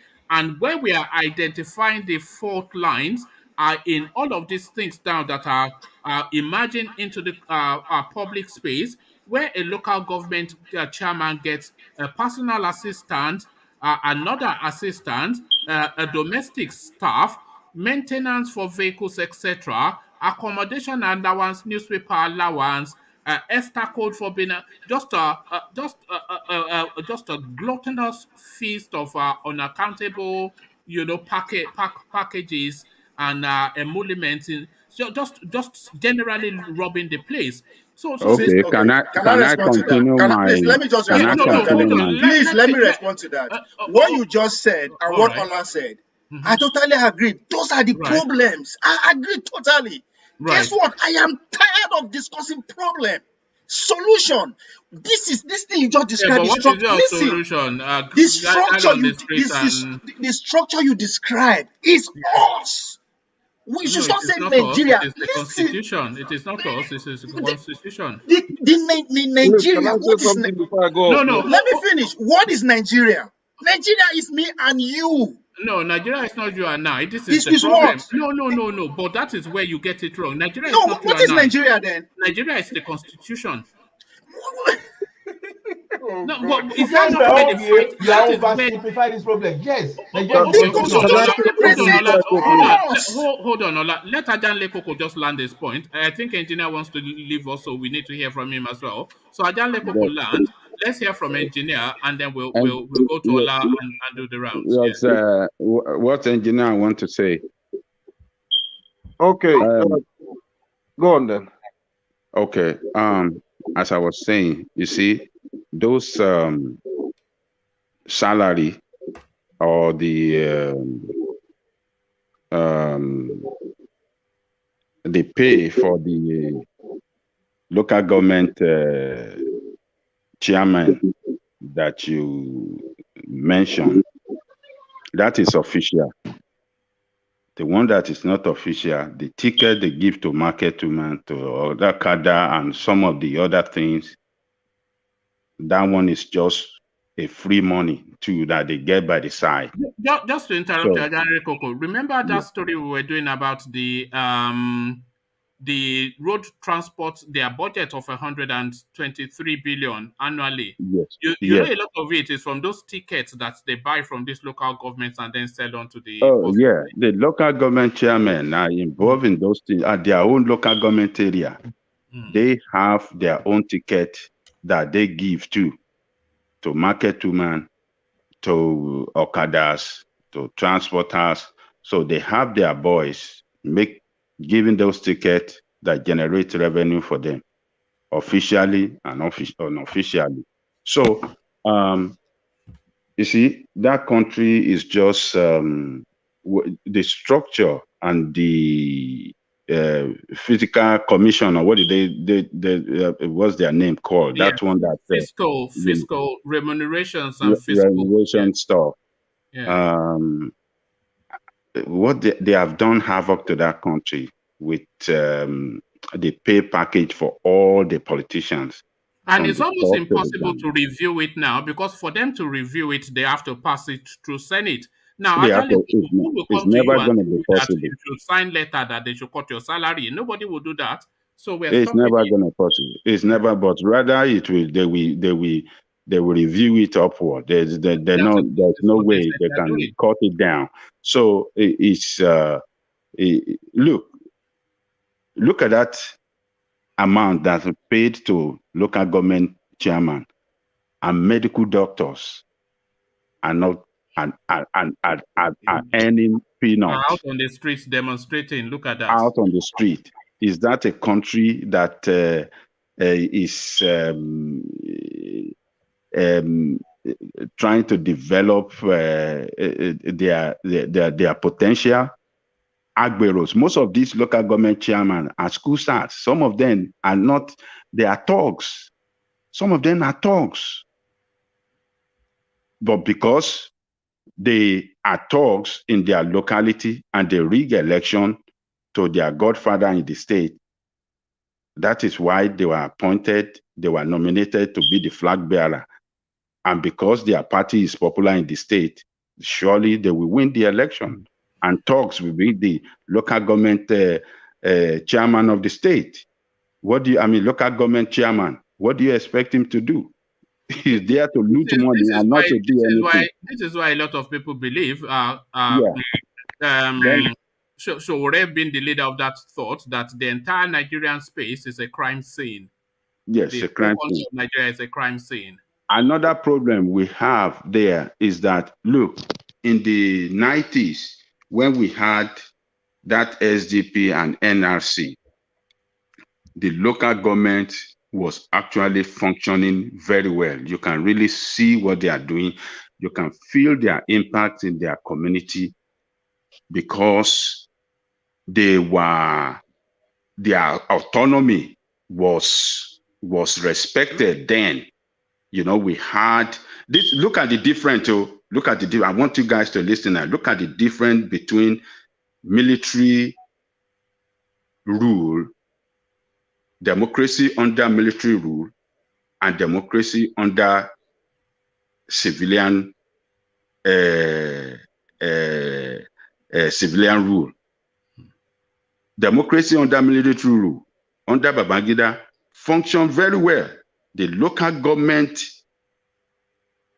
administration run effectively well in compliance with the Constitution, as the Constitution stipulates that it should be run.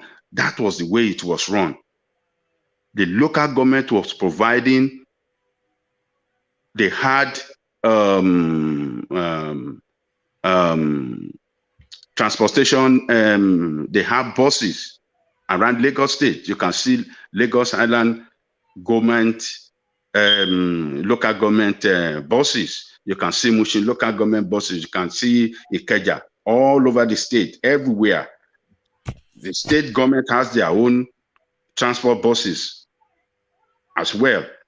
Local government have their own. And you can see local government, they are tying road. You can see them, you know, giving free books and all the rest, you know, in their locality. But under democracy, under the civilian rule now, under us, ourselves now, you see their responsibility hijacked by governors. The governors have hijacked this statutory responsibility of local government. So you just see them there on paper. They were not really functioning. Ajale Koko, does that not go back still to the Constitution that facilitates for that? No. It's not the Constitution. It's armed robbery by the governor. Governors in all states of the federation have turned themselves to God. Yeah, but the Constitution vests the local government in the hands of the state governors.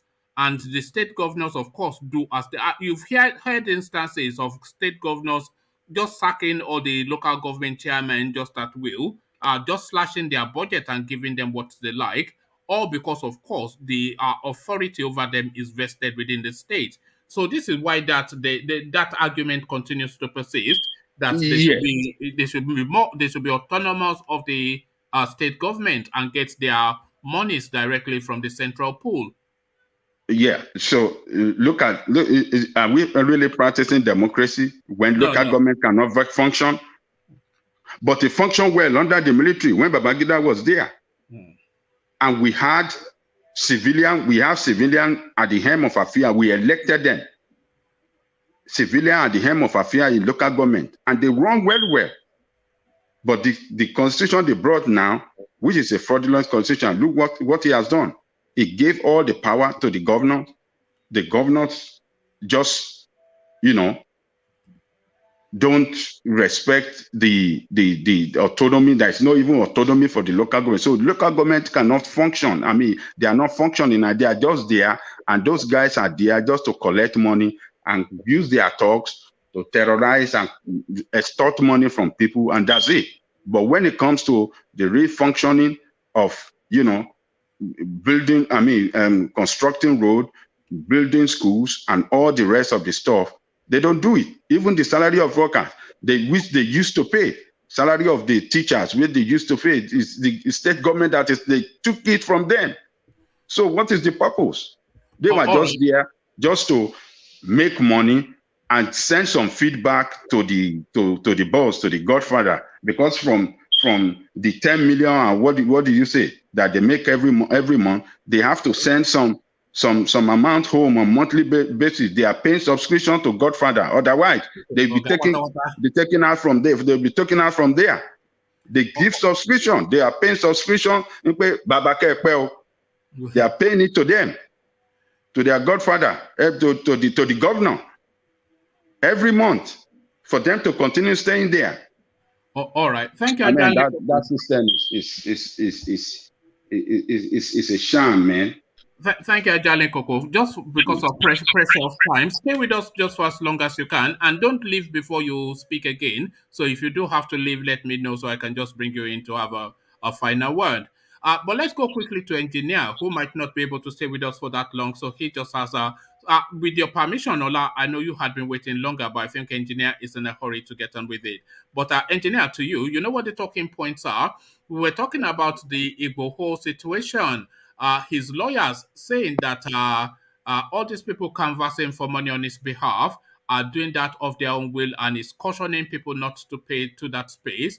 And we're also speaking of Professor Akintoye being on the run in Benin Republic. Both of them controversial stories because a lot of people are of the view that it is fake news.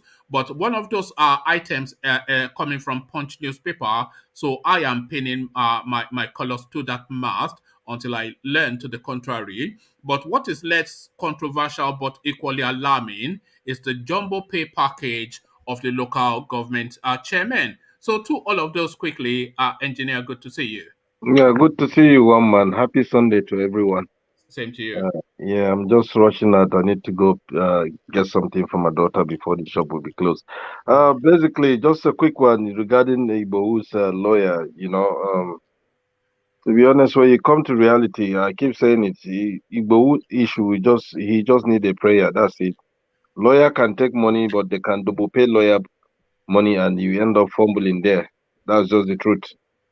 That's what I can say for that. I need to save time now. Then when it comes to Go to the local government. I think that is what you really want to talk on, isn't it?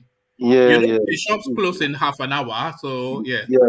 And the thing is, when you talk about local government chairman, see, this is what I will say. If people agree or they don't agree, I will just leave few words for everybody to sit down and think very well. When you come to Nigerian as a whole country, in terms of the budgeting the president is paying and the other rest of the allocation, I don't see any fault in Buhari giving. Buhari has no issue of error there in terms of funds paying them. So it's something we need to sit down and think very well before we start accusing that man. That man has no fault in that area. No, That's no, the truth. nobody is apportioning blame. It was Two, actually Ovie that brought his name in. We were just yeah, alarming at the yeah. package that they But got. if we look at the problem of Nigeria today, honestly, people are keep saying Buhari do this, Buhari do that. If you have money, you can protect your land, you can protect your house, you can do anything that you want to do. That's the gospel truth. And this man has been paying every state governor their allowance, their wages. We all live abroad. We work, we get paid. There will be no day they miss our payment. This is how the system works for Nigerian government and the leaders. They work, they're being paid, so they make use of their money. But the thing is, all the state allocation for security, what are they using it for? So it's something we need to sit down and think very well. And when you talk about local government, who are the criminals? They're the criminals. I understand what Ove is saying. It's time for people to start questioning them or going after them and ask them a simple question. That's just the fact. But for now, let me just save my comment till later in the night. All right, Thank good to you, see you, guys. engineer. Rush, rush, Yeah. rush. You have a half an hour to get to the shops. Thank you, engineer. Good to hear from you. Ola, to you. You know what the talking points are? The Igboho narrative and the Akitoye narrative. Controversies around that. Ajale Koko of the strong view that it is fake news, as does one person in the comment section as well. But I am saying it's coming out of Punch newspaper, and they have a high degree of credibility. But to that, your comment on those, Igboho's lawyer saying Koiki is just out to rob people for his with his canvassing for donations, and Professor Akitoye on the run, and then the jumbo package of the local government chairman. Ola, good to see you. Hello, everyone. Can you hear me? Yes, perfectly. Carry on. Okay. So, starting from that of Professor Akintoye, you see, one thing that I was trying to pass across the other time is this. If you're a warrior, when you attack, you must know the right time to retreat. So you don't just jump to the front That wall. is Mojamosa. You know Mojamosa? Exactly. But Eh? Jamosala Marikanjulogun. There, Yeah. there you go. So, a warrior that you only know how to attack without know how to defend or retreat, that one will easily die. So the thing is you have to be strategic. So I was trying to call the attention of OVA to what happened during the struggle against Abacha, when we have Nadeko and so many activists. That time is it. Even the likes of Tinubu, so many people even went through all this Benin Republic through footpath to escape to the Europe, to America, all those stuff. So they were there mounting pressure until something was done about Abacha and this democracy that some people that never fought for it, that were anti-democratic, or all these anti-democratic elements that they are trying to put the democracy down. And so that's how they fought that time. So they didn't just come. Look at Abiola. When people ask Abiola to stay, they make sure they kill Abiola just now to enjoy, what Abiola should have enjoyed. So to me, when you fight, you don't just go and fight blindly. You fight strategically. I don't say you are shaking your head. Don't worry. So my shaking head is not for what you're saying. I'm shaking it because of the comments they put on screen. It's not for you. Okay. Sorry about that. So, so what Akintoye is doing, the thing that we need to be strategic more than to be blatantly tactical. Tactical is when you say you want to face those people that have already surrounded you. You want to fight them. These guys are trying everything to instigate civil war. And you want to stay around and be the one that will lead the country into massive bloodshed. No, I won't support that. So even now, if we were not seeing the good reasoning in how Igbo just took an escape route, then I think we should now start thanking God that even Igbo could even take that kind of decision to even try to escape. This guy fought Budakeke and Ifewo. If he wanted to assemble all those local thugs and start killing themselves on this thing, even at the end of the day, you still capture him, but they will have been massive bloodshed, and you'll be fighting against those people that are better equipped than you. Ola, let me just take you to two spaces. One, the veracity or not of this lawyer, what is his name? Something Aliu, coming out to say that people should not be donating money because Igboho has sufficient funds to prosecute his own cases. This is what is being attributed to the lawyer by Punch newspaper. But Ajanle Koko is telling us that he has heard this same lawyer himself on Heritage TV saying that people should donate money. So controversies there. And I am, of course, of the thought that Koiki is very quick to the money because it strikes me just as that element. But then that is just my own personal prejudice. So what are your prejudices in that direction? But more to the point, Obasanjo being in Benin Republic, under the pretext of going there to condole with former president of that country, Soglo, who recently lost his wife. But of course, he has met with the Beninese president. So is Obasanjo essentially throwing his heart rather, into the Oduduwa Nation ring? So to those, quick comments on those, Ola.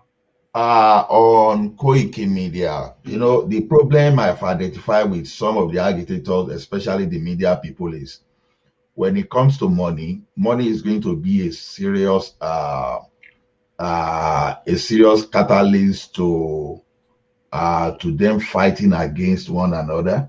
Money So Yoruba people now. Yoruba people are money. Exactly. So that one of a Punch, I won't say. I heard you say that Punch will not throw their reputation to publish fake news. Well, if they publish fake news, it won't be the first time. So it won't be the first time they'll be throwing their reputation into the mud. So especially on this Sunday Go matter, we've got so many fake news. So that's why that anytime I'm talking, I will say it's just a representation of my idea. It doesn't represent any facts. So that's just the way I try to present it. So on that Koiki, I know Koiki has been sourcing fund, has been asking for money for his project. So I've not, I cannot really relate the money that is asking for his own project. Like I can't see correlation between that one and that of legal fee for Sunday Igboho. So except I listen to that lawyer myself without going through intermediary like a Punch Media, I will never believe that the lawyer said that, because it is true that this heritage media have been now trying to gather funds for this legal for this legal fee for Sunday Igboho, and he has been giving account of everything on live media that everybody can call in and just listen. So to me, I will give reputation to heritage than Punch this time around, because Punch has misled some of us in the past too. Then on OBJ. Ola, sorry. Let me, okay. Let me just, okay, go to the OBJ. Then I want to bring you the paragraphs, the controversial paragraphs of this article that speaks to that space. It's not actually Punch that is speaking on Koiki, by the way, but it was Punch that was speaking on Professor Akintoye being on the run. But let me just bring you these paragraphs. It says, but some associates of the Yoruba agitator, including Olayomi Koiki, who claimed to be a spokesperson for Igboho, had put out posts on social media soliciting money from prominent Yoruba sons and daughters for the two cases. So the two cases, of course, being the Igboho 12 and Igboho himself in Cotonou. So it goes on. It says, in a statement on Friday, Olayomi Koiki asked all Yoruba sons and daughters to assist in raising money before the close of work on Monday, August the 9th. So this now is quite specific to when he said it and what he's canvassing it for. So this makes it even more specific, which then tells you that this is not something that is just abstractly made up. It goes on, in the statement titled Emergency Bail Contribution for 12 Yoruba Agitators in Abuja, Koiki said some accounts were prepared to temporarily raise funds needed to move our people arrested at Chief Sunday Adeyemo Igboho's house out of the bondage of the Nigerian government before the close of business on Monday the 9th of August 2021. So these are the attributions, and I know that Koiki follows me as well because we've seen him as a registered member of this platform. So if you are listening, Yomi, then just click on the hyperlink and come and speak to this particular space. So to that, and then you were going to the Obasanjo being in Benin Republic to what do you think is the intentions? Yes, to those people arrested while the DSS were trying to kill Sunday Igboho. Yeah, that's another thing entirely. I thought I heard something similar. You see, from I'm not too sure whether from Awikonko or some Disney. Now, that's another thing entirely, is far different from what is happening in Cotonou and the Republic of Benin. So I think I heard something like that. But then when Koiki is saying this thing and they said he posts that thing on social media, I've not gone there to check it, if it is possible. But one thing I know is when it comes to the matter of money among the agitators, I trust nobody. Trust me. Even when you even have the whole traditional rulers that will sell Abiola just because of contract that we get that time. You know, a very rich, a multimillionaire, a billionaire for that matter. Even when the like of Inzeribe, we even still take bribe from a Babangida, a billionaire, multi-billionaire, to cancel democracy, to demolish the democracy in Nigeria. So I don't trust a woman being when it comes to money. So let's just leave that issue there. So I don't trust them more. So then on Obasanjo, what I heard about Obasanjo was lobbied, because I listened to people that were calling the Yoruba elders to at least just forget about their ego, to approach the like of Obasanjo and some elders in Yoruba land to step into the matter of Sunday Igboho, because it got to a stage when the legal side was taken care of. When you took care of the legal side, then why was Sunday Igboho still being heard? that was when people now say, okay, because Nigerian government officials were mounting pressure, Buratai and co, they were mounting pressure on the Republic of Benin government to just hand over this thing. So that's where some people now cry that, okay, let's look for those strong people among Yoruba. You know, Onife was trying to do something too, that some delegations were sent to Alaafin, that Alaafin didn't honor those people even after Alaafin even had an appointment with them. So it didn't come out to see those people. So I think that's what I'm suspecting, that the matter of Obasanjo now got into this. So because it will be a serious surprise if Obasanjo is now taking side with Buhari, which I think he will never. So let No, me just it's assume that actually going against Buhari, is it not? If it's in Benin Republic to facilitate the asylum of Sunday no, Igboho, then against Buhari, not in support yeah, of Buhari. That's what I'm yeah. trying to say. Yeah. So now, does the guy really necessarily support Odua? Well, anything can happen. But as at No, yesterday, hold on now. Ola, let me hold you to that space. If Obasanjo is in Benin Republic canvassing for Sunday Igboho, and we know he's in Benin Republic because his media spokesperson has confirmed that he is in Benin Republic, and Obasanjo cannot be in Benin Republic and not meet the president. I think we can safely say that. And Obasanjo cannot meet the president of Benin Republic without discussing the Igboho situation. So I think we can safely save that too.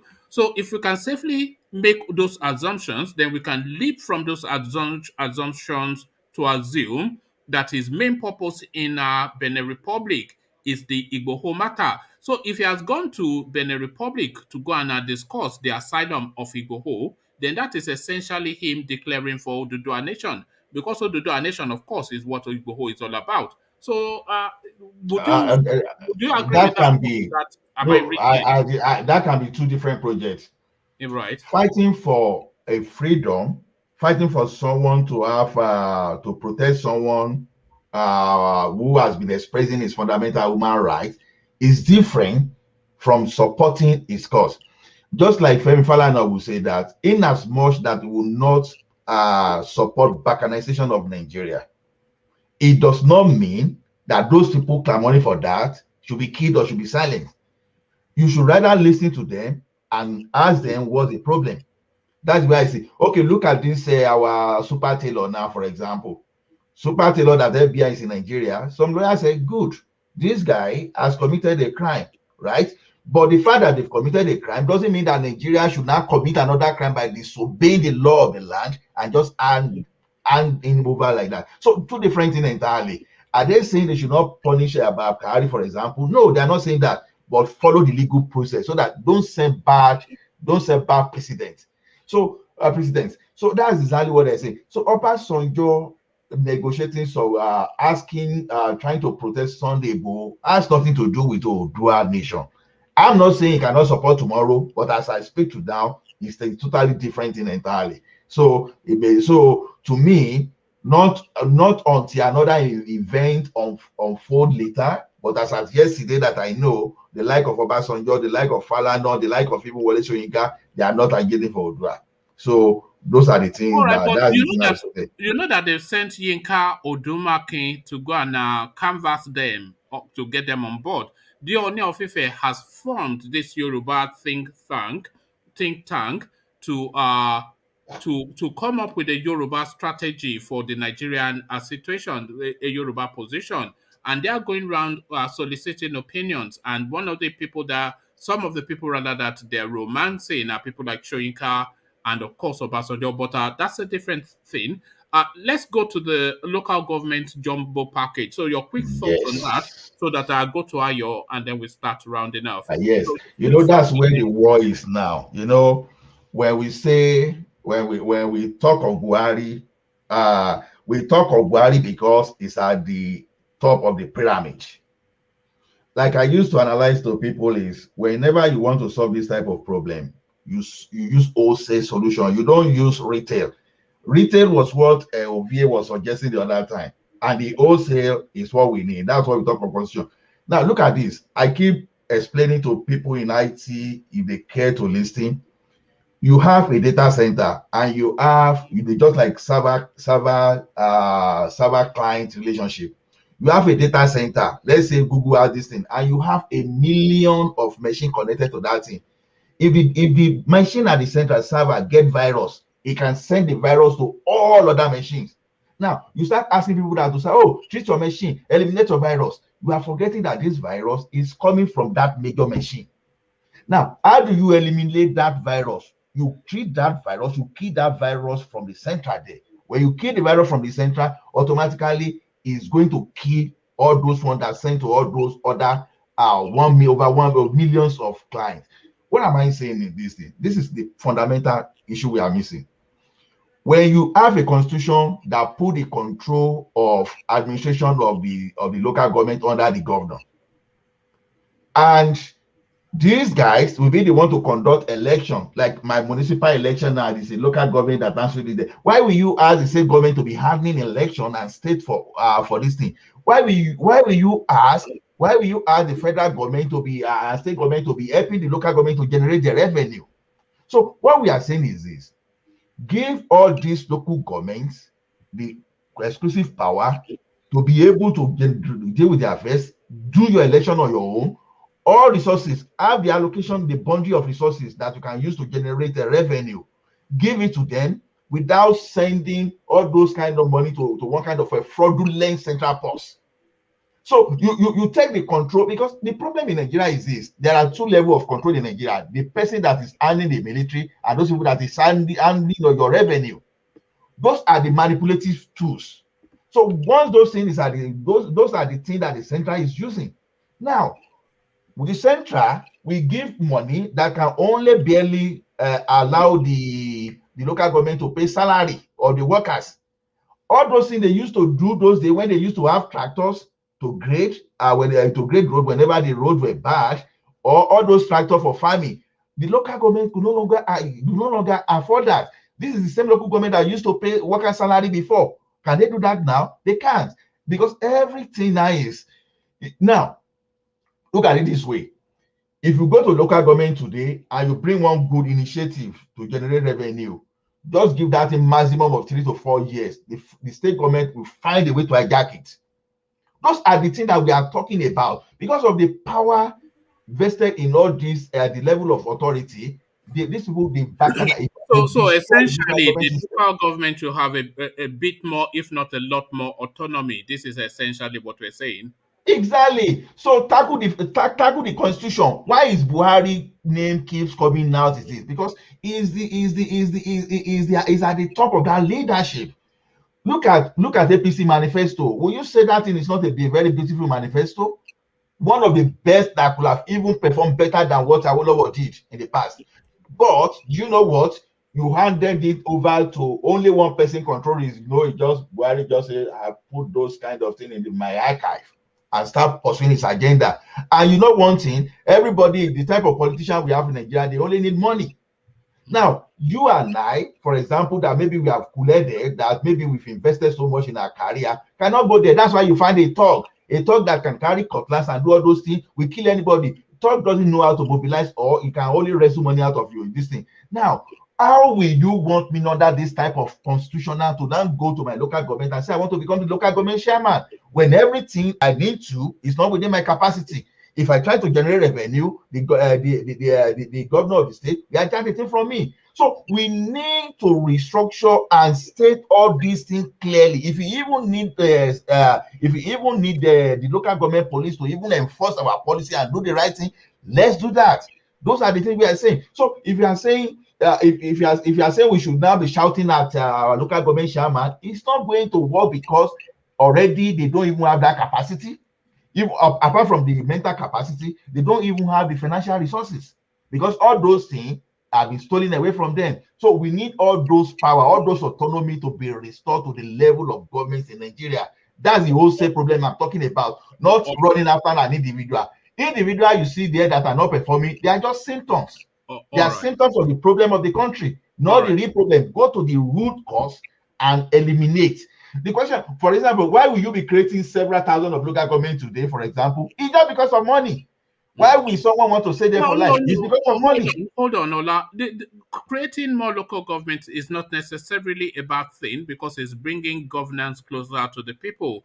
But it is just the fundamental structures of the Nigerian system that is the thing, and that always goes back to the constitution. All roads Yes, always.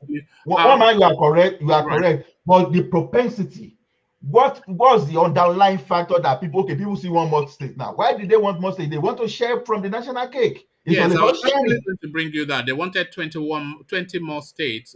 Exactly. Maybe It's all about sharing. If it is productivity, everybody will know that you want to bring it also. You want to pull resources together and do more. Look at the Western region; they could do more by pulling all the resources. But what we are doing today is that we are breaking all those into pieces. You are, instead of concentrating concentrating the economy, we are trying to fragment. And when you fragment, you are not going to achieve anything. It's just like what do you mean by that? Okay, I will give an example of fragmentation now. For example, no, don't go too long though. Just condense it. Yeah.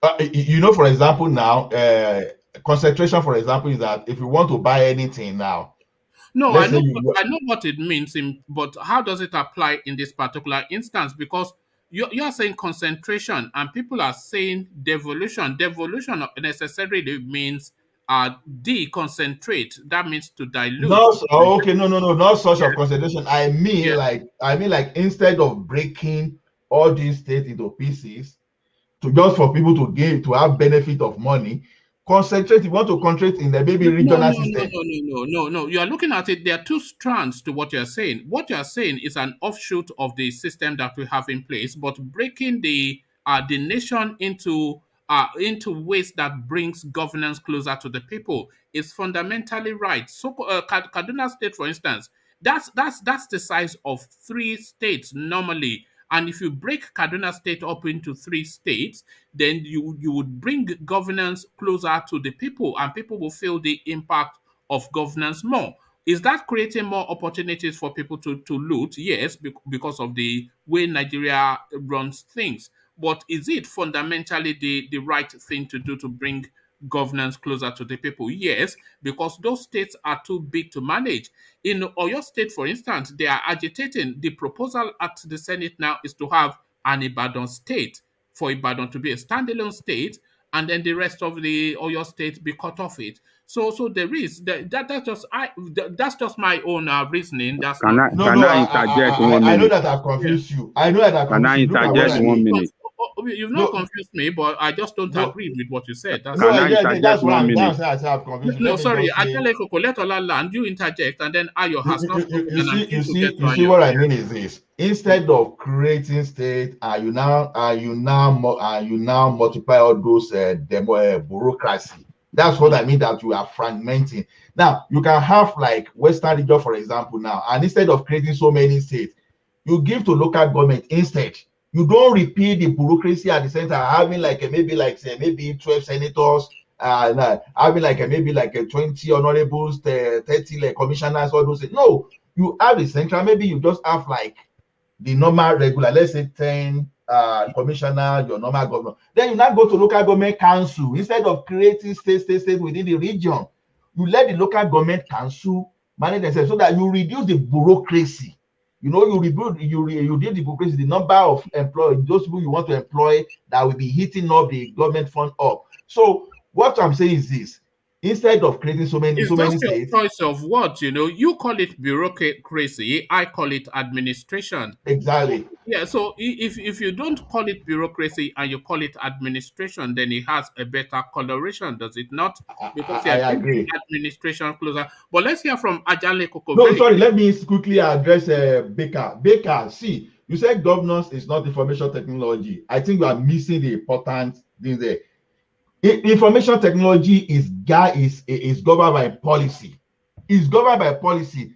Look at the policy that govern information technology and relate it to what governs city. You will find similarity there, that it is basically how the government operates is what is they brought to the information technology. So as someone in the technical department, I know that IT and engineers will normally have issue with some kind of administration. So I understand where you are going to. That's what when you hear IT governance, it's a very big topic in information technology. Look at how they factor IT governance and look at how they run cities. You will see that there is you find an analogy that is very similarity there. So All right. Thank you, Ola. All right. Ajale Koko, you wanted to make a point on what was being said. Yeah, I just want to make a point on the idea of creation of more state. It is not to create more state or local government that really matter, but the viability of the creation and the financial sustenance. Can they really sustain themselves financially without being, What do you think the state is you know, for? What is if they cannot financially sustain themselves and run themselves independently without looking for assistance, that wholesome assistance from the federal government, what is the point? No, the point is to That's why bring they can't function. No, well, this is the thing though, because you are looking at it from a business point of view, but the function of a state, of a federation, is actually to bring administration and governance to the people, closer to the people. So that it should be is the not local government. necessarily, hold on, please. It doesn't necessarily have to be something that is commercially, economically viable, because that is not its primary purpose. Its primary purpose is to bring administration closer to the people. And a lot of states in most countries, I would imagine, are not viable economically as a standalone, but they are administrative conduits to bring our governance closer to the people. This is my understanding. So people argue a lot that our state is not financially viable, but it does not necessarily have to be, because that is not its purpose. Yeah, the administrative aspect of it, like you mentioned, that is to bring government closer to the people. That is one thing. Yeah, I accept that. But if they cannot financially, is that not the primary purpose of a yeah, state? that is the primary purpose. Yeah, that's the primary. But if they cannot financially sustain themselves, there is no need to create them. There is no need to create them. So what then? So sorry, hold on. Let me hold you to that spot, Ajanle Koko. If they are not able to financially sustain themselves, what then happens to bringing administration closer to the people within that locality? What happens to that?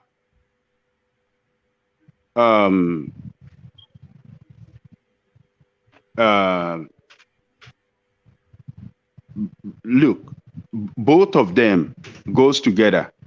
If one is out of the place, then there is no point to create additional local government. You just have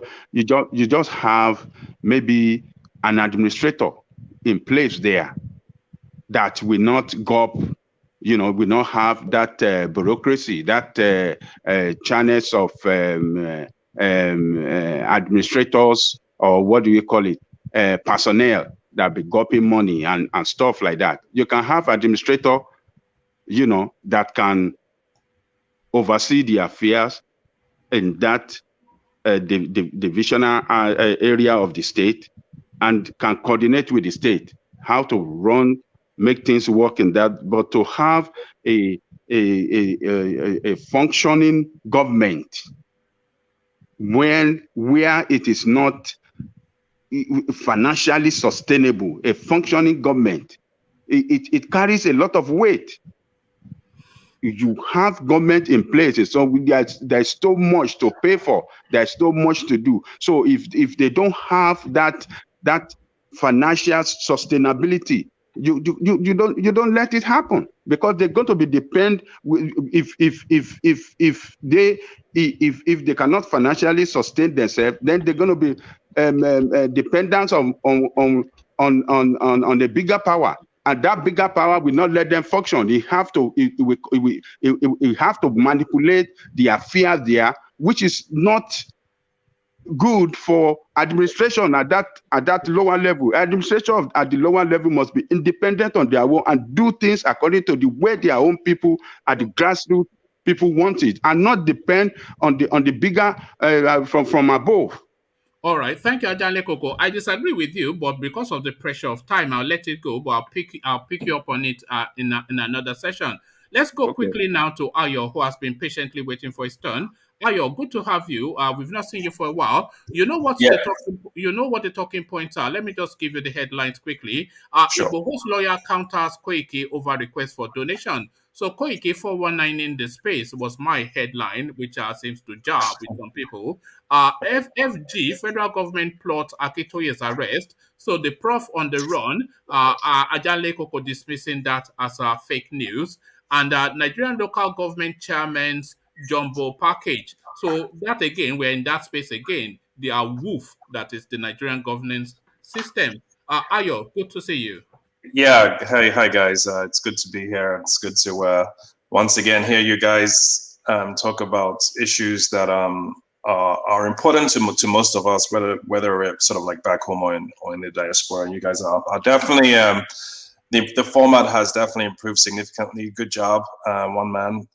People are able to air their views, and there is no sort of like unnecessary back and forth that isn't productive. So I'm really encouraged by what you guys are doing. So yeah, so back to the topics.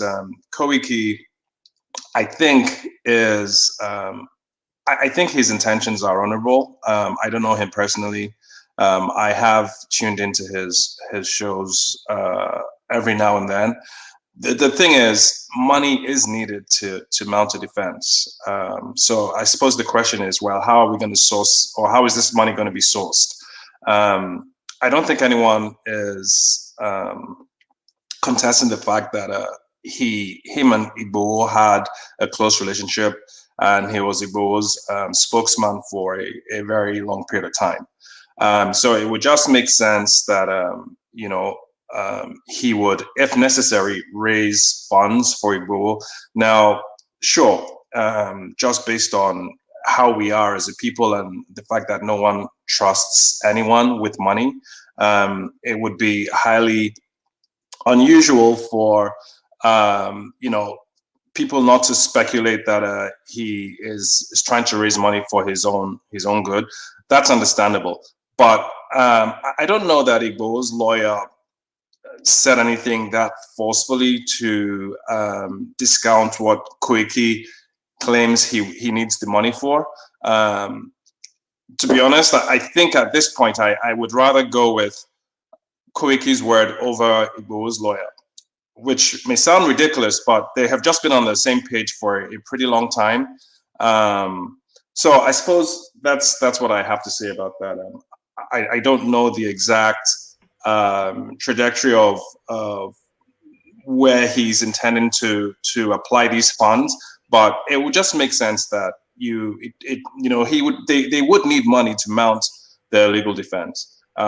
So Okay, I'm not sure if you have any. Yeah, go ahead. No, I do agree with you. But I have always been a bit reticent about that Koiki character. Adale Koko will be probably jarred by that because he thinks I'm too dismissive of people like Chowore, etc. But I've always been a bit reticent about him, and I've always been a bit questioning about his intentions. But then, of course, he's putting himself in harm's way, and I am not, so I cannot be too critical of him. But this is what is coming out of the paper. So we just continue to monitor that space. But let's take you to the professor on the run, Professor Banji Akintoye. The Punch newspaper now reporting this. So I'm giving it a bit more credence, even though people are still not convinced. So Professor Banji Akintoye in Benin Republic now on the run because there are rumors and speculations that Buhari is about to move against him. So the Prof, 84, on the run. Yeah. So I think he's probably the most effective tool we have as a people when it comes to strategic thinking and looking ahead. And from what I read, I don't want to use the word fled, but he left the country. I said excused himself, which I thought is a more yeah, he excused himself the situation, Yeah. So it seems like he left the country 3 months prior to Igboho's attempted arrest.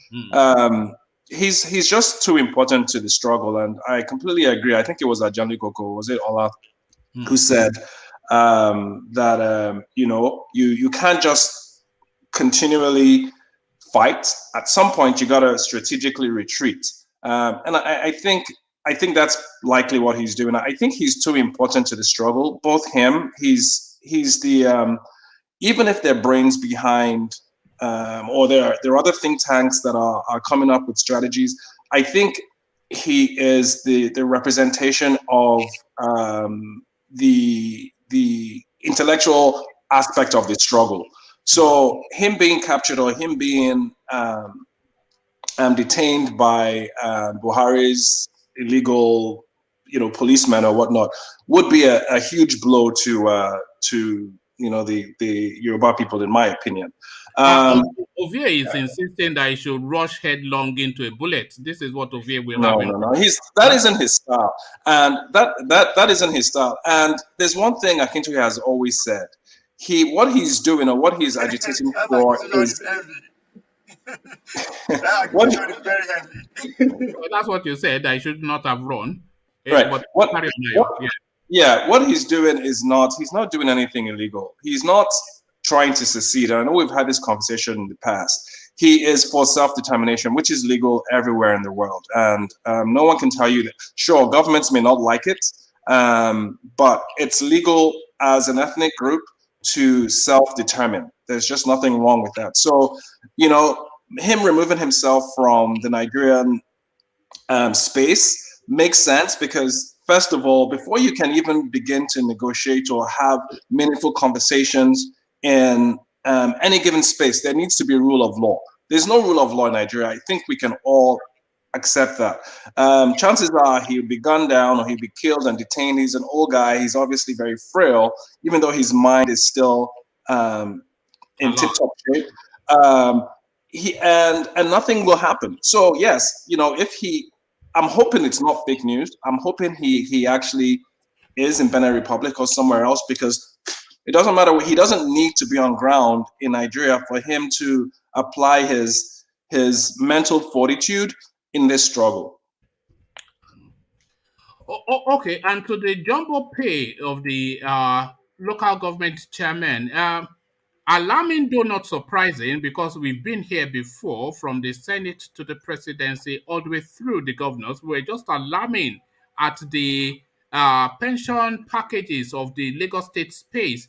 Just yesterday, that they were buying them houses in Abuja and Lagos, and then giving them forecasts every 2 years and all this kind of thing. But it looks as though it cascades all the way through. The package that they have put together for this, no more than the Agbero in more ways than one. They just about 6-7 million naira a year. A year, okay, because if only a month, 6-7 million naira a month, and that is just what is official on the books.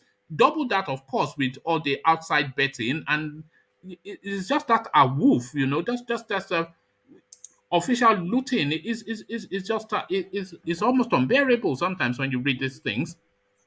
Yeah, it's unfortunate, and you guys were having Ola and John Likoko were having a very, and Ovie too, having a very interesting debate about the minutiae of governance and whatnot, and all that is relevant, but the first thing you need is a country that actually has laws and applies its laws. So, like I think I mentioned this before, in that there's this program on Netflix. It's called How to Become a Dictator, and one of the every single dictator, especially the super brutal ones, they don't function alone. They need people lower down the chain they can control, and that's all this is. Very educative show, by the way. Yeah, exactly. Very educative.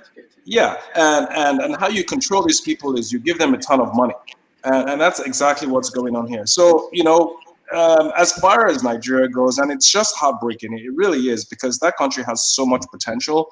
But I think you and Ola are pretty much on the same page, even though you're approaching it from different perspectives. The Constitution is fundamentally flawed.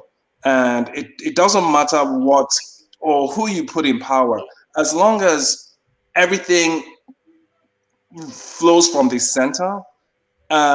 You can't hold, sure, and Ovie was correct as well when he said all politics is local. Yes, if you have the federal structure, all politics is local. Your politics isn't local if the power you're exerting comes from the center. You can completely ignore the people around you because you know what? The money isn't coming from them; it's coming from the center. So, in that regard, yes, it would make sense if the constitution is rewritten, and there's no way to amend that constitution. It's just so fundamentally flawed that it would just be a huge waste of time and resources to even try and amend it. But I think we all know that's not going to happen. So really, the only true way forward, and watching that program on Netflix kind of makes you realize that this is inevitable. It's going to happen at some point. A revolution is going to have to take hold. It is taking hold in African countries. I don't know if you saw the one with Idi Amin where he thought he was just so powerful. It was, once the dominoes started falling for him, it was over. And the same thing for a lot of these other dictators that were in such powerful positions for such a long time, including Gaddafi, including Saddam Hussein. It's the same thing happens that ultimately brings about their demise. And Buhari is clearly heading towards that trajectory. Now, Buhari's probably not going to be there for very long because he's... Yeah, I was just going to say that he is headed towards that trajectory, but before we get there, he'll be out of... but it's really the structure that is the dictator at this point. It's, and I hate to keep on saying this, but it's the military-imposed constitution that is being headed by the Fulani Caliphate that is really the dictator in that country. And people are beginning to wake up. They're beginning to realize that this has to be dismantled. So, you know, this one that Obasanjo is going to... what do you make of that? I think it's a solid move, and you know, once again, I'm sorry to interrupt you, Ayo. Do you think that is a declaration for the nation? Because that was my reading, but Ola would say not necessarily. No, I think I agree with Ola on that one. I don't think it's a full-throated support of Oduduwa nation. Sorry, Ayo. Yeah, go ahead. One man, IBB glorified with this interview is Obasanjo. The way he described Obasanjo as a one man who truly believed in one Nigeria. No, we all know that. I think Babangida and Obasanjo, they stand alone as people that believe in Nigeria the most. Back to your Ayo.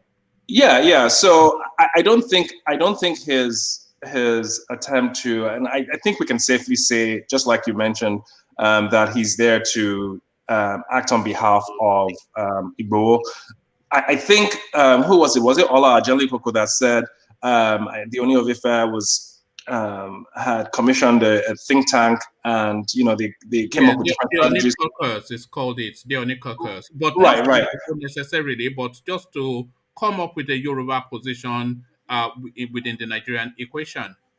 Yeah. So I wouldn't be surprised if because you know in the article it said Yoruba elders, which I would assume would be the top tier traditional rulers, the Oni and the Lafe. I won't be surprised if they approached Obasanjo and said, listen, don't you think that is a political move towards them getting the seat to 2023?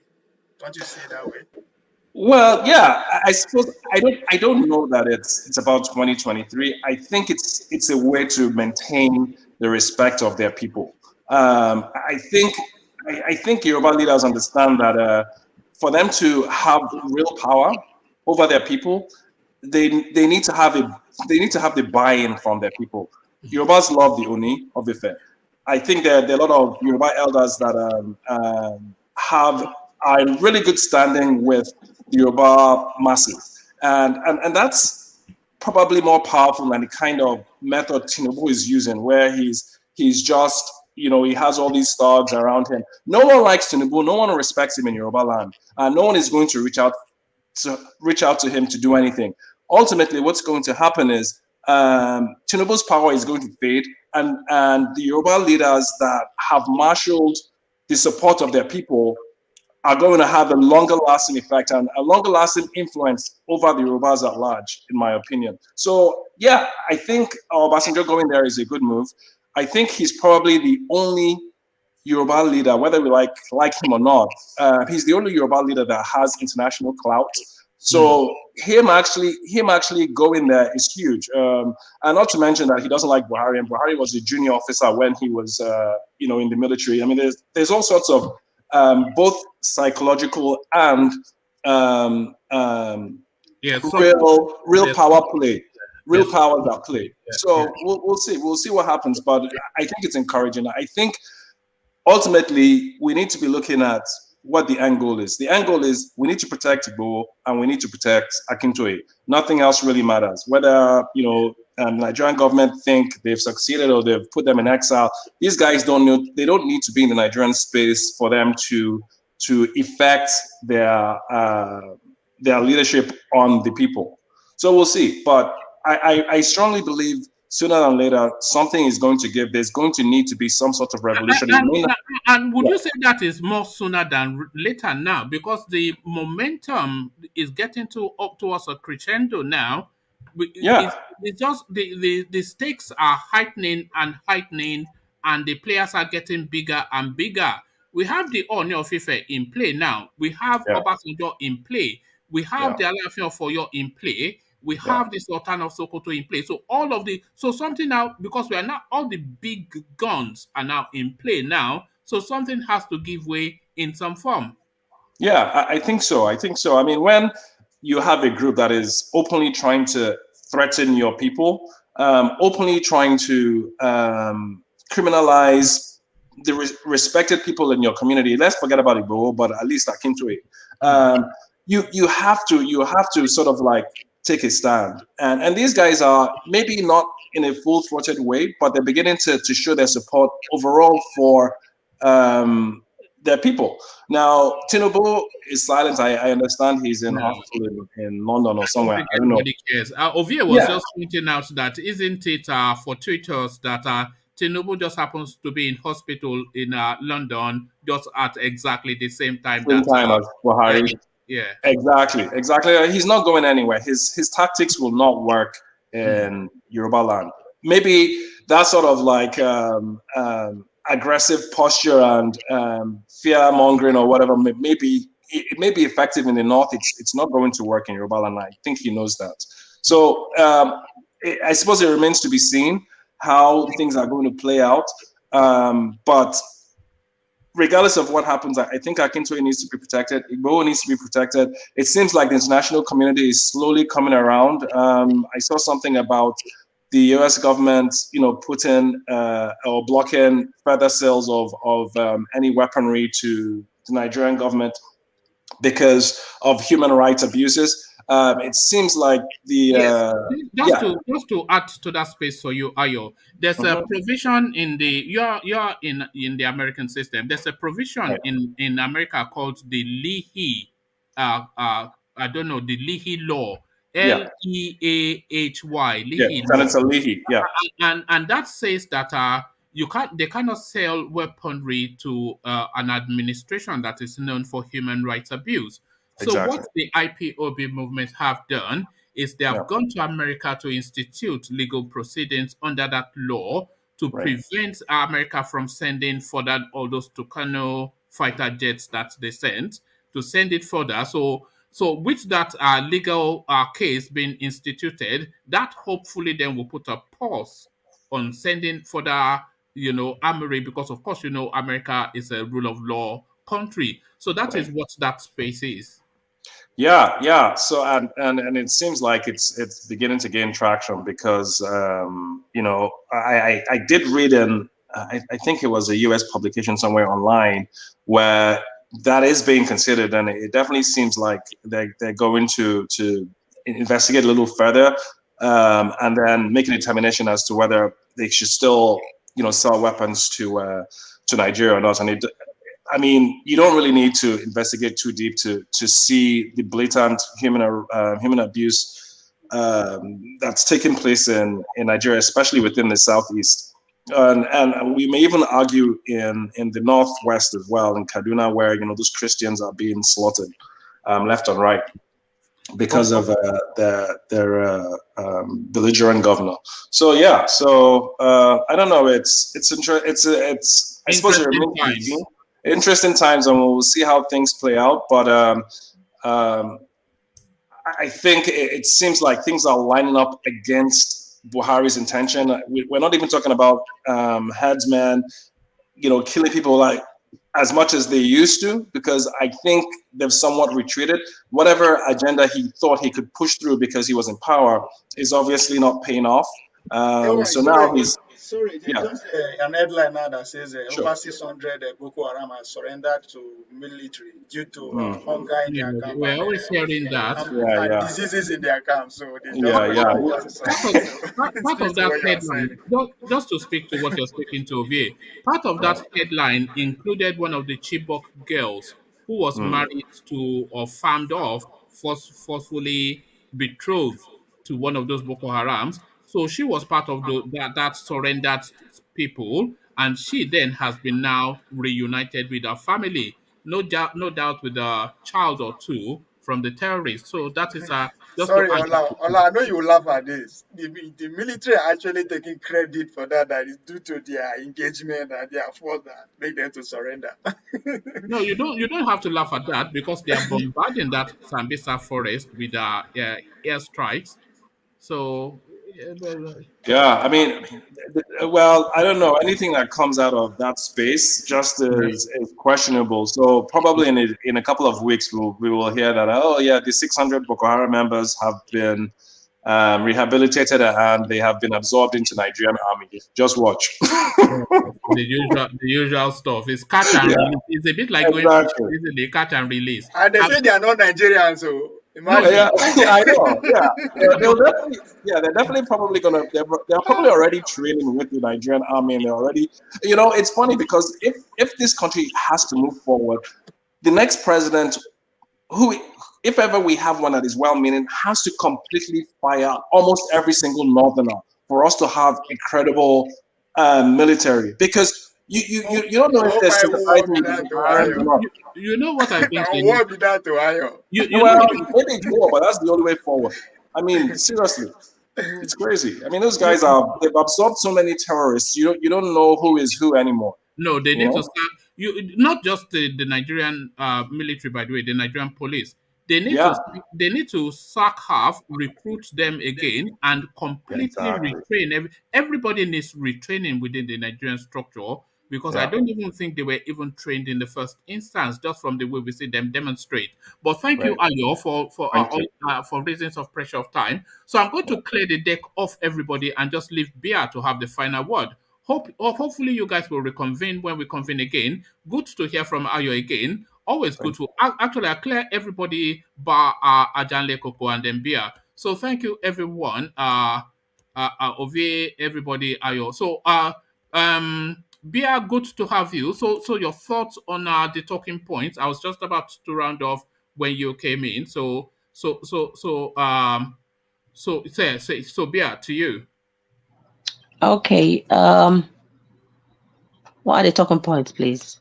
Yeah, we were just IGBOHO'S lawyer comes out to say that the request for donations for his legal case, that is not coming from him, and he doesn't need money from anybody. And he was pointing that comment in the direction of Koiki, who used to be the erstwhile spokesperson of IGBOHO. So essentially, calling Koiki a scammer. That is the spin I'm putting on that. Professor Akintoye apparently been lined up for arrest by the Buhari administration, to the point that he has now excused himself to Benin Republic. So he now in Benin Republic too. That is what the Punch newspaper is saying. And then the local government jumbo pay, their package. So your average local government chairman walks away with the better part of 6, if not 7 million naira a month. So to all of that, your quick comments, Bia. All right. I will start from the Koiki one. I've listened to Koiki a few times. I know the role he played during the period when the DSS, went for a rampage in IGBOHO'S house without any good reason. He was live. I saw him. I can see from watching him that he was a concerned person. apart from being part of the Yoruba agitating person or group. He even have said a few times that running um, a group such as the Yoruba Nation, even the IPOP people, they sometimes ask politely. Even it's like when you want to do a business, you can do a campaign for where people can contribute money for you, because without money you can't actually do anything, especially in Nigeria, whereby the government have got all the funds in the world to maneuver and do their bidding. So for people who want to agitate, they need to So, kind of so you don't think it's been exposed as a 419, this no, Koiki no, no, I'm coming. I'm trying to land. I'm trying to, let people see my picture I'm painting to, make their own informed decision. I don't think he's a 419er. I watch him a lot, and he's a genuine Ududua campaigner. What Anyone are you isn't meditating that any upon? 1 minute.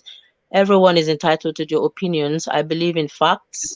Anyone can come to the public national news, even on BBC, to call names. Many times, people have, even BBC, there has been a lot of news there that sometimes doesn't hold water. So everything that comes from the news, I'm not saying all of them are not right. I'm not saying all of them are wrong, but sometimes you just use your feet to count your tongue, especially when one is in minority and the general population of Nigeria forbid that anyone stands up to fight for their rights, even though some of them are staying lying low and quiet. They want to leave Nigeria, but they haven't got that balls like Koiki and the rest to come out to say, actually, this is what we want to do because our people are suffering. No one wants to be that person taking the punches. Now Koiki is out there. Now everyone is calling him names. I don't think he's 419. And I never had him, to contribute any money for Igboho. After all, people can donate to Igboho. The good, generous people from the Yoruba land. I know Yorubas, they love each other, and I believe there are people who really love Igboho and ready to die for him. Those people will go to any length to make sure he gets justice. So Koiki is just doing his own thing. Apart from working as a person for Ududua Republic, Koiki is someone who has been in the media. If you listen to him, he's into media in the UK. He was in front of number 10. No, he's a banker. He used to be a banker. He That's used to be a banker, but yeah. he is in the media now. He's registered in the UK. He said it. Go and watch one of his videos. When I was telling you about the policeman pulling out a gun and running after an Ipobia, and you say it wasn't true, but I've watched Koiki say he showed his license as someone who can do media in the UK, and we're even talking to some of the media people in front of number 10. So he's doing things that people who are the accusers can't do. If you've got balls, do something. You gossipers, leave Koiki alone. He's not a 419er. No, it's not. If it's a 419, then you have to call him out. The fact that he's How much has he made? Has he hold bought on, mansions? hold on. There are two strands to this. I applaud, like you've just described, him putting himself forward into a space that not many people would, because he's essentially putting himself in harm's way. And we've seen an example of that with what happened at Sunday IGBOHO'S house. So I applaud him for that. But that is not that does not license him to scam people. One man, I don't believe in name callings and little busy gossips, people who are jobless. I believe in facts, and I believe in someone who can stand tall and do stuff, If you can't do anything, don't label people. You out there calling him 419, how No, much I'm have not the you one bring calling out him the proof? 419, by the way. This is the The lawyer. Or huh? who? The Who is lawyer. calling him 419? The lawyer. Where is Yeah. the proof? I don't believe in gossip. He's a lawyer. He should focus on the job. He's speaking on behalf of his clients, surely. Yeah, but where is the video? I want you to bring the proof, What one do you man. mean the If you're video? Yeah, okay, I've posted it in the comment section there. it's not the video of him talking all his What do you whatever mean he's the talking. I video? want you to bring a. How many? Look, hold on. This I find this line of argument quite ridiculous and sometimes I'm frustrating. not arguing. No, I'm hold I'm on. presenting my own. No, That's no. my Hold on. voice. I'm not saying to you especially, but I'm saying in general. When Mm. somebody brings a narrative and you say, "Where's the video? Where have you captured him saying it?" How Where many is the times? evidence? Evidence. That's what I'm saying. Hold on. How many times have you heard people read news on the news and they read you the news and you don't say they should go and bring a video of the person presenting the news? The news is covered in print form, and there it is there in print form. So do you want me to go? Do you want the DNA of the guy to see to have him in front of a judge taking swearing an oath before? I mean, I want to say something, one man. This is whether you can say whatever you like, but this is yeah. my own point of view, and that is my voice. And my voice is not a crime, okay? So what I'm trying to say is that we have rules and laws on how to judge things. Just like the American FBI, they want Abakari. They have done all their researches and they have a proof where people can read about the things they are accusing him of. So No, I'm trying where's to the say, video? wait, Where's the let me video? finish No, now. where's the Don't video shock now? me, Were you you not woman. asking for the video just now? Where's the video? One man, when I Where speak is now, the you will say video? I'm troublesome. Just listen. I'm No, trying to say something. I'm not against you. I'm giving you my I'm own not point of against view. even me. I know you always come for an argument. I didn't come for argument. I have a point of view, but you're a drama king. You don't want me to speak out. You No, want no, to speak for me. you can speak, but don't speak gobbledygook. Well, what do you mean, Gobu the Goob and Buhaha, all your ponjon conjon? Please, I'm not going into this, your drama, whatever. Just shush there and Adale listen. Koko, you see your I sister. don't want to do your conjon, Okpomo, and all your rest of Adale Koko, your you see your Ogunfe You and sister all guys that are, shit. back. Come The on, you next guys time are just you sit funny, down and man. listen. When madam is talking, just sit down come there. and start to beat Sit people. down there. Holy water on you, man. Just sit down. Can't Huh? wait. Your joke was simba Kim so here, no? Oh, yeah, so, Eh, kí lẹ sọ bàbá yìí? okay.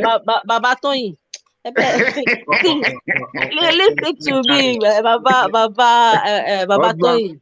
husband and wife drama. Eh? This is This sweet is to watch.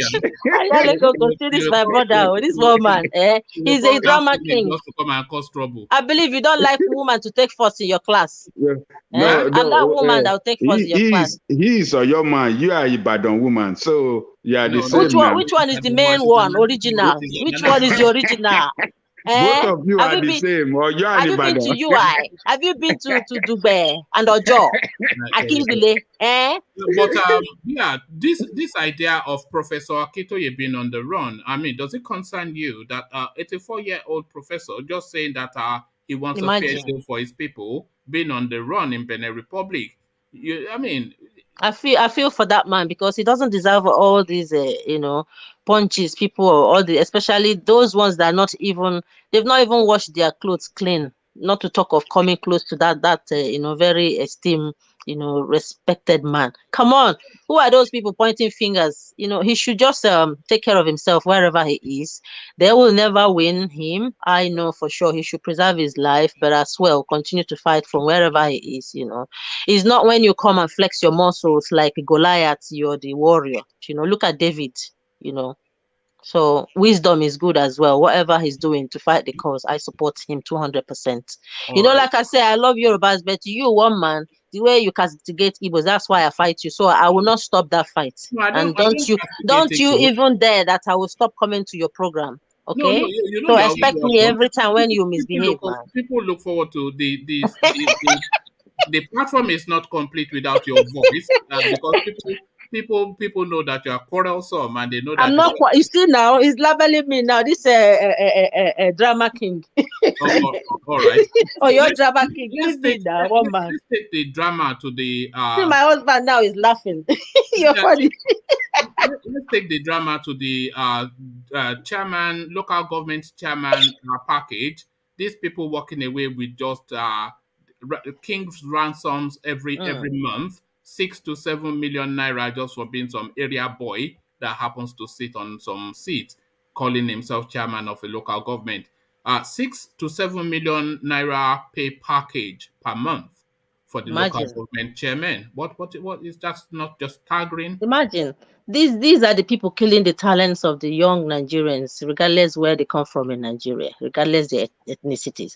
Because I am a freedom fighter for all, not just the Igbos. I'm saying, where there are talents in these states, why are all these, caca worms like these people working in the state?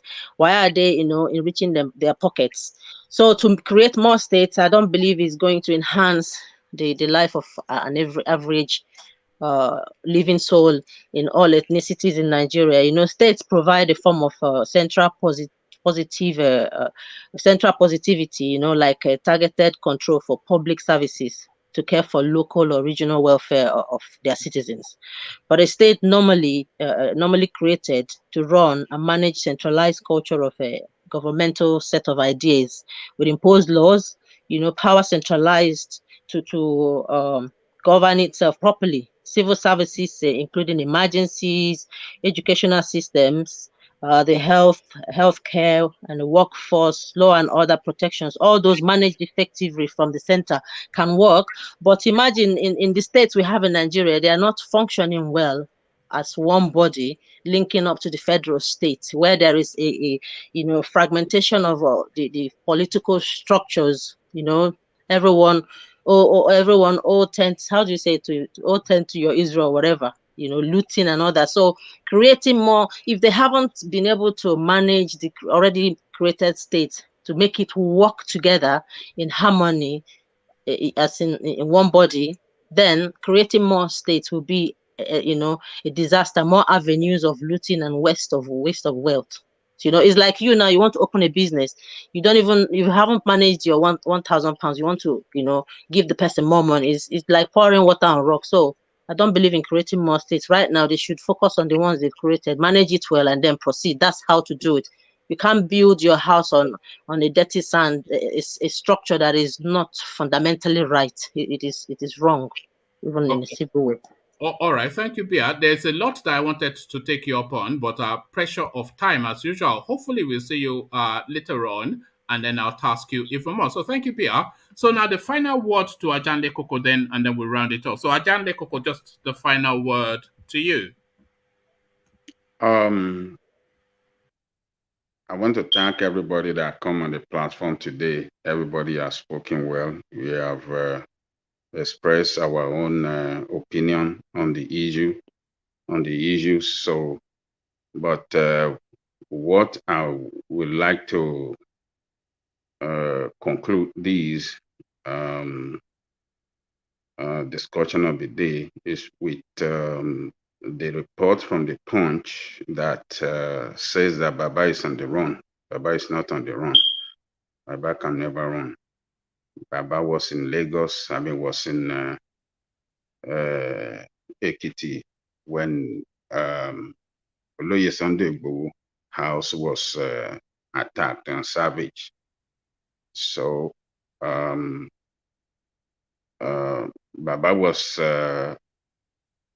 might have gone to Cotonou recently, maybe in the last 2 or 3 weeks, but to say that he has run away for the past 3 months or a month, 3 months ago, that is not true. That is fake completely.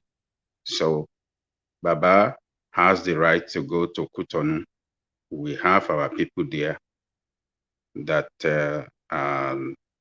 all the kings over there in Cotonou are standing up for Igboho, and all the Yorubas in Cotonou are all behind Igboho. So if Baba, as the leader of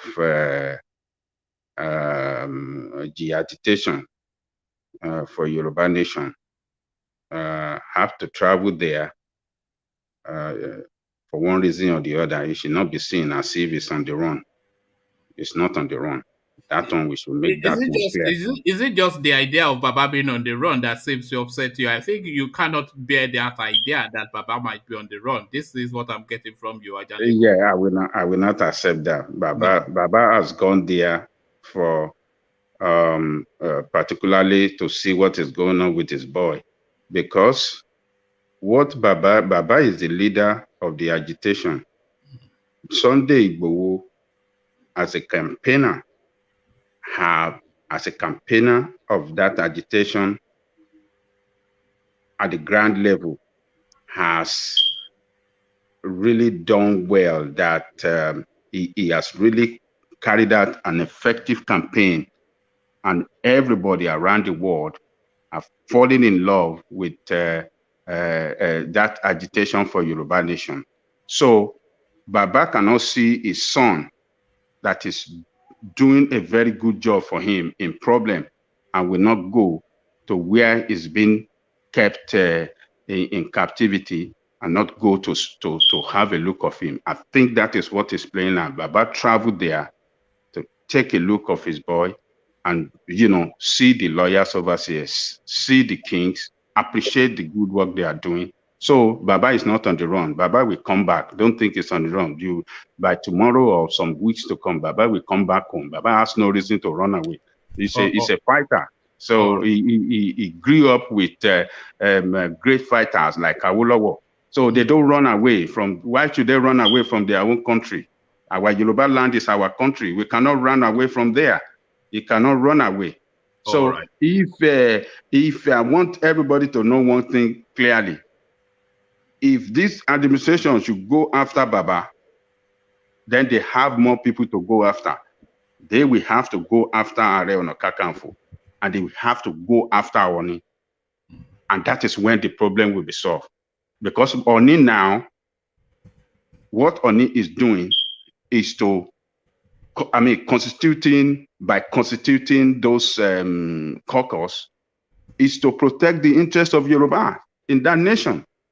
There is no other way we want to look at it. It's to,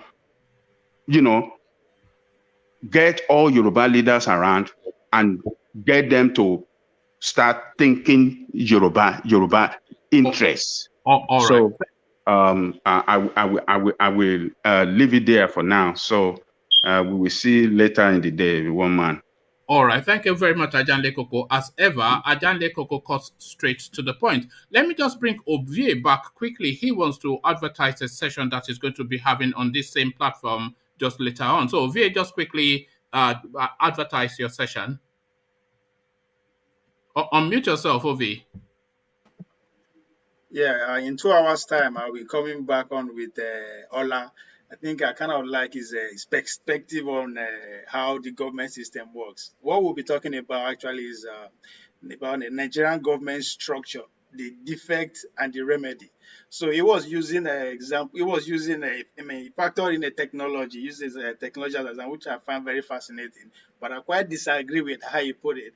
He wanted to be dismantled from the center. I quite disagree. I believe that if a virus is affected the center, you have to analyze it. If we try to attack this virus, what is the effect it's going to have on everybody? And that is the case of Nigeria. If we dismantle the center right now, obviously we cannot avoid war. Can we afford it right now? That's the question we had. So I believe that we have to trace that virus to where it came from, then we'll take it from there. So for that point is the local government. And again, I like his analogy about business that he has to go for the wholesalers. No, you have to go for the little people on the street who are actually don't give it all away. So on that view, that will be coming together and just say, hopefully we'll be able to preserve a way forward. Hopefully people will be challenged. Hopefully will swing to action. So that's all right. Well done, Ovie. So Ovie, you'll be on in about 2 hours, you said, on the same platform. So on this same One Man Went to More platform. So what I want you to be doing for the future of VA, because you've now happened on this idea, which I think is a good idea, you might well want to call it one-on-one with OVA. So one-on-one with OVA, then you pick out somebody that has struck an interesting note that we've not been able to explore fully, and then you can invite that person back to have a one-on-one with OVA. So one-on-one with OVA starts in about 2 hours on this same platform. Your boy OVA to moderate that.